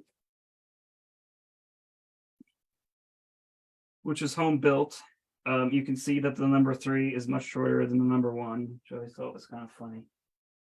And you can see what's left of the red paint. So the whole back of the plate would have been painted red, and the rim would have been painted black. But this is what Bill Young pulled off of number 13 in 1955 when it was getting scrapped. It is very heavy. Very. Yeah. So I don't know who was the poor schlub to lift it up onto the front of the locomotive while someone screwed it on. I don't even know what this would have been made out of. It's almost like a road sign. It's iron. Yeah. So very cool. And then we have number 16's independent and train brake handles here. And injector handles from the Nathan injector. Well, the injector handles. This was the quadrant from the brake stand. Yeah, probably that's from the independent. Okay. So the independent would have sat like this. Hmm. Then we have one of these flashers from the Monsanto days when they ran at night, which literally just came from a traffic barrel. They just tied to the handrails. And then we were also fortunate enough to get the maintenance records from P.T. Filippo from the 70 tonners. So all the work that George Davis ever did to them for 16, 17, all the testing he did are all contained in these ledgers, which is really cool. We also have the Rahway Valley's GE 70 tonner parts catalog, which is really cool. And then we have And then we have the GE manuals for both 70 tonners, which came from the Susquehanna Railroad. Which are also really cool. So that's it. That's all our stuff. If you have any questions, I'm happy to answer them right now. One question, any remnants of the 3 turntables for the passenger cars, and where were they exactly? There are no remnants. The one turntable would have been on the side of what is now excess storage in Kenilworth. The other one would have been in Baltusrol by Baltusrol Way, where the tracks cross. I don't know if there was one in Nork Heights. I don't know where it was. Would Tri-State be interested in a boxcar of a Rahway Valley boxcar if you can get your hands on one? If someone were to offer us one, we would consider it. But one has not shown up as of yet. How many Rahway Valley employees are still alive? Well, I know of at least one. I've been fortunate enough to interview several. I don't exactly know how many are out there, but there are several. Some I've yet to track down, but I would love to hear from them if they're listening. What happened to all those beautiful red boxcars that were purchased? So after the Susquehanna took over, they divested themselves of those pretty quickly. And they all got sold to different railroads. And eventually ended up with leasing companies and stuff and different railroads. I don't know what happened to them now because they all hit their 40-year service mark. So they're out there somewhere. I don't know what they're doing with them. Someone's dad here works for Western Electric shipping and receiving. Can you say anything about Western Electric on the Rahway Valley? Apparently what they did was they reclaimed used and obsolete equipment, because the stuff that we've delivered to them was like reels of cable, large cable, like 4-inch cable sometimes. And it naturally contained all copper wire. And what they did is they stripped the outer coating off, and they either recycled the copper interiors, or they possibly remanufactured them with new coating. I never did find out about that. They also used to get, say, huge mainframes from like IBM computers and office equipment like that, where there was a lot of small wiring. The things that didn't even look like they were disassembled. They looked like they just tore them apart and threw them into a boxcar. And sometimes pieces of them came in large metal bins. And there again, I guess they either remanufactured some of the stuff or scrapped it or reclaimed it somehow. But there were no signs of any of that reclamation work or heavy industrial processes or anything else. It looked like one big office complex. So I don't know whether they started the process of reclamation in the building and then trucked all the stuff out to somewhere else to get utilized or scrapped. I wish I knew exactly what your father did, because he might have a clue as where this stuff wound up. Similar stuff used to go to Staten Island, to Nassau Smelting, and they would definitely melt it down and remanufacture it into wiring and stuff like that. But the same type of stuff would show up on both railroads. The Staten Island stuff was, again, coming out of usually Baltimore, Maryland area. And that went to Staten Island, and Unionbury got the cleaner stuff. Mostly, like I say, large reels of junk cable. Some of it very heavy and some medium weight, I would say, like 1 to 2 inches. So if you ever find out any more about Western Electric and Union, I'd be happy to know as well. Jeff, someone asked about what kind of whistle number 15 had. It looks to be what they call a quill whistle. It has like probably 5 or 6 chambers inside housing. And when you gave it steam, is if you eased the valve open, you could in essence play the different quills up and down the scale. So hence where George Davis said that he enjoyed the melodious sound of the whistle. Sometimes engineers would buy them themselves, or the shop crews would make them up, and they could almost play tunes on them. And they made it quite a pleasant sound, where this like single barrel one would be quite a ripper. But that was probably a nice, unusual whistle. We understand 15's whistle has disappeared. Yeah. Do you have any idea of how 13's number plate was cast? It's a cast iron, two pieces really. The front plate, there's a backer plate that's like cast to that is actually what the bolt goes through into the front of the smoke box, and the numbers are attached separately. So it's just a cast iron would have come out of the foundry at the engine houses. A lot of plates were, homemade. It's like a 16-inch plate, I think it is. And it's just cast iron, but it's heavy. It's surprisingly heavy when you go to pick it up. It's very heavy. That's all the questions we got. So thank you everyone for tuning. Oh, we have one more. The guy who said about Western Electric, he said, I worked there in 1972. I'm sure they only shipped them out.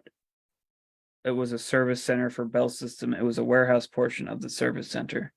All right. Thank you. You had a good week.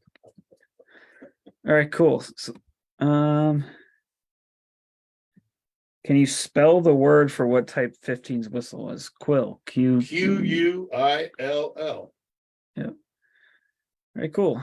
Well, thank you, everybody. We appreciate you tuning in. We hope you enjoyed this thorough look at the Rahway Valley's locomotives and all the equipment they owned over 95 years. So we hope you enjoyed it, and have a happy new year. Good night. Good night. That guy's going on by.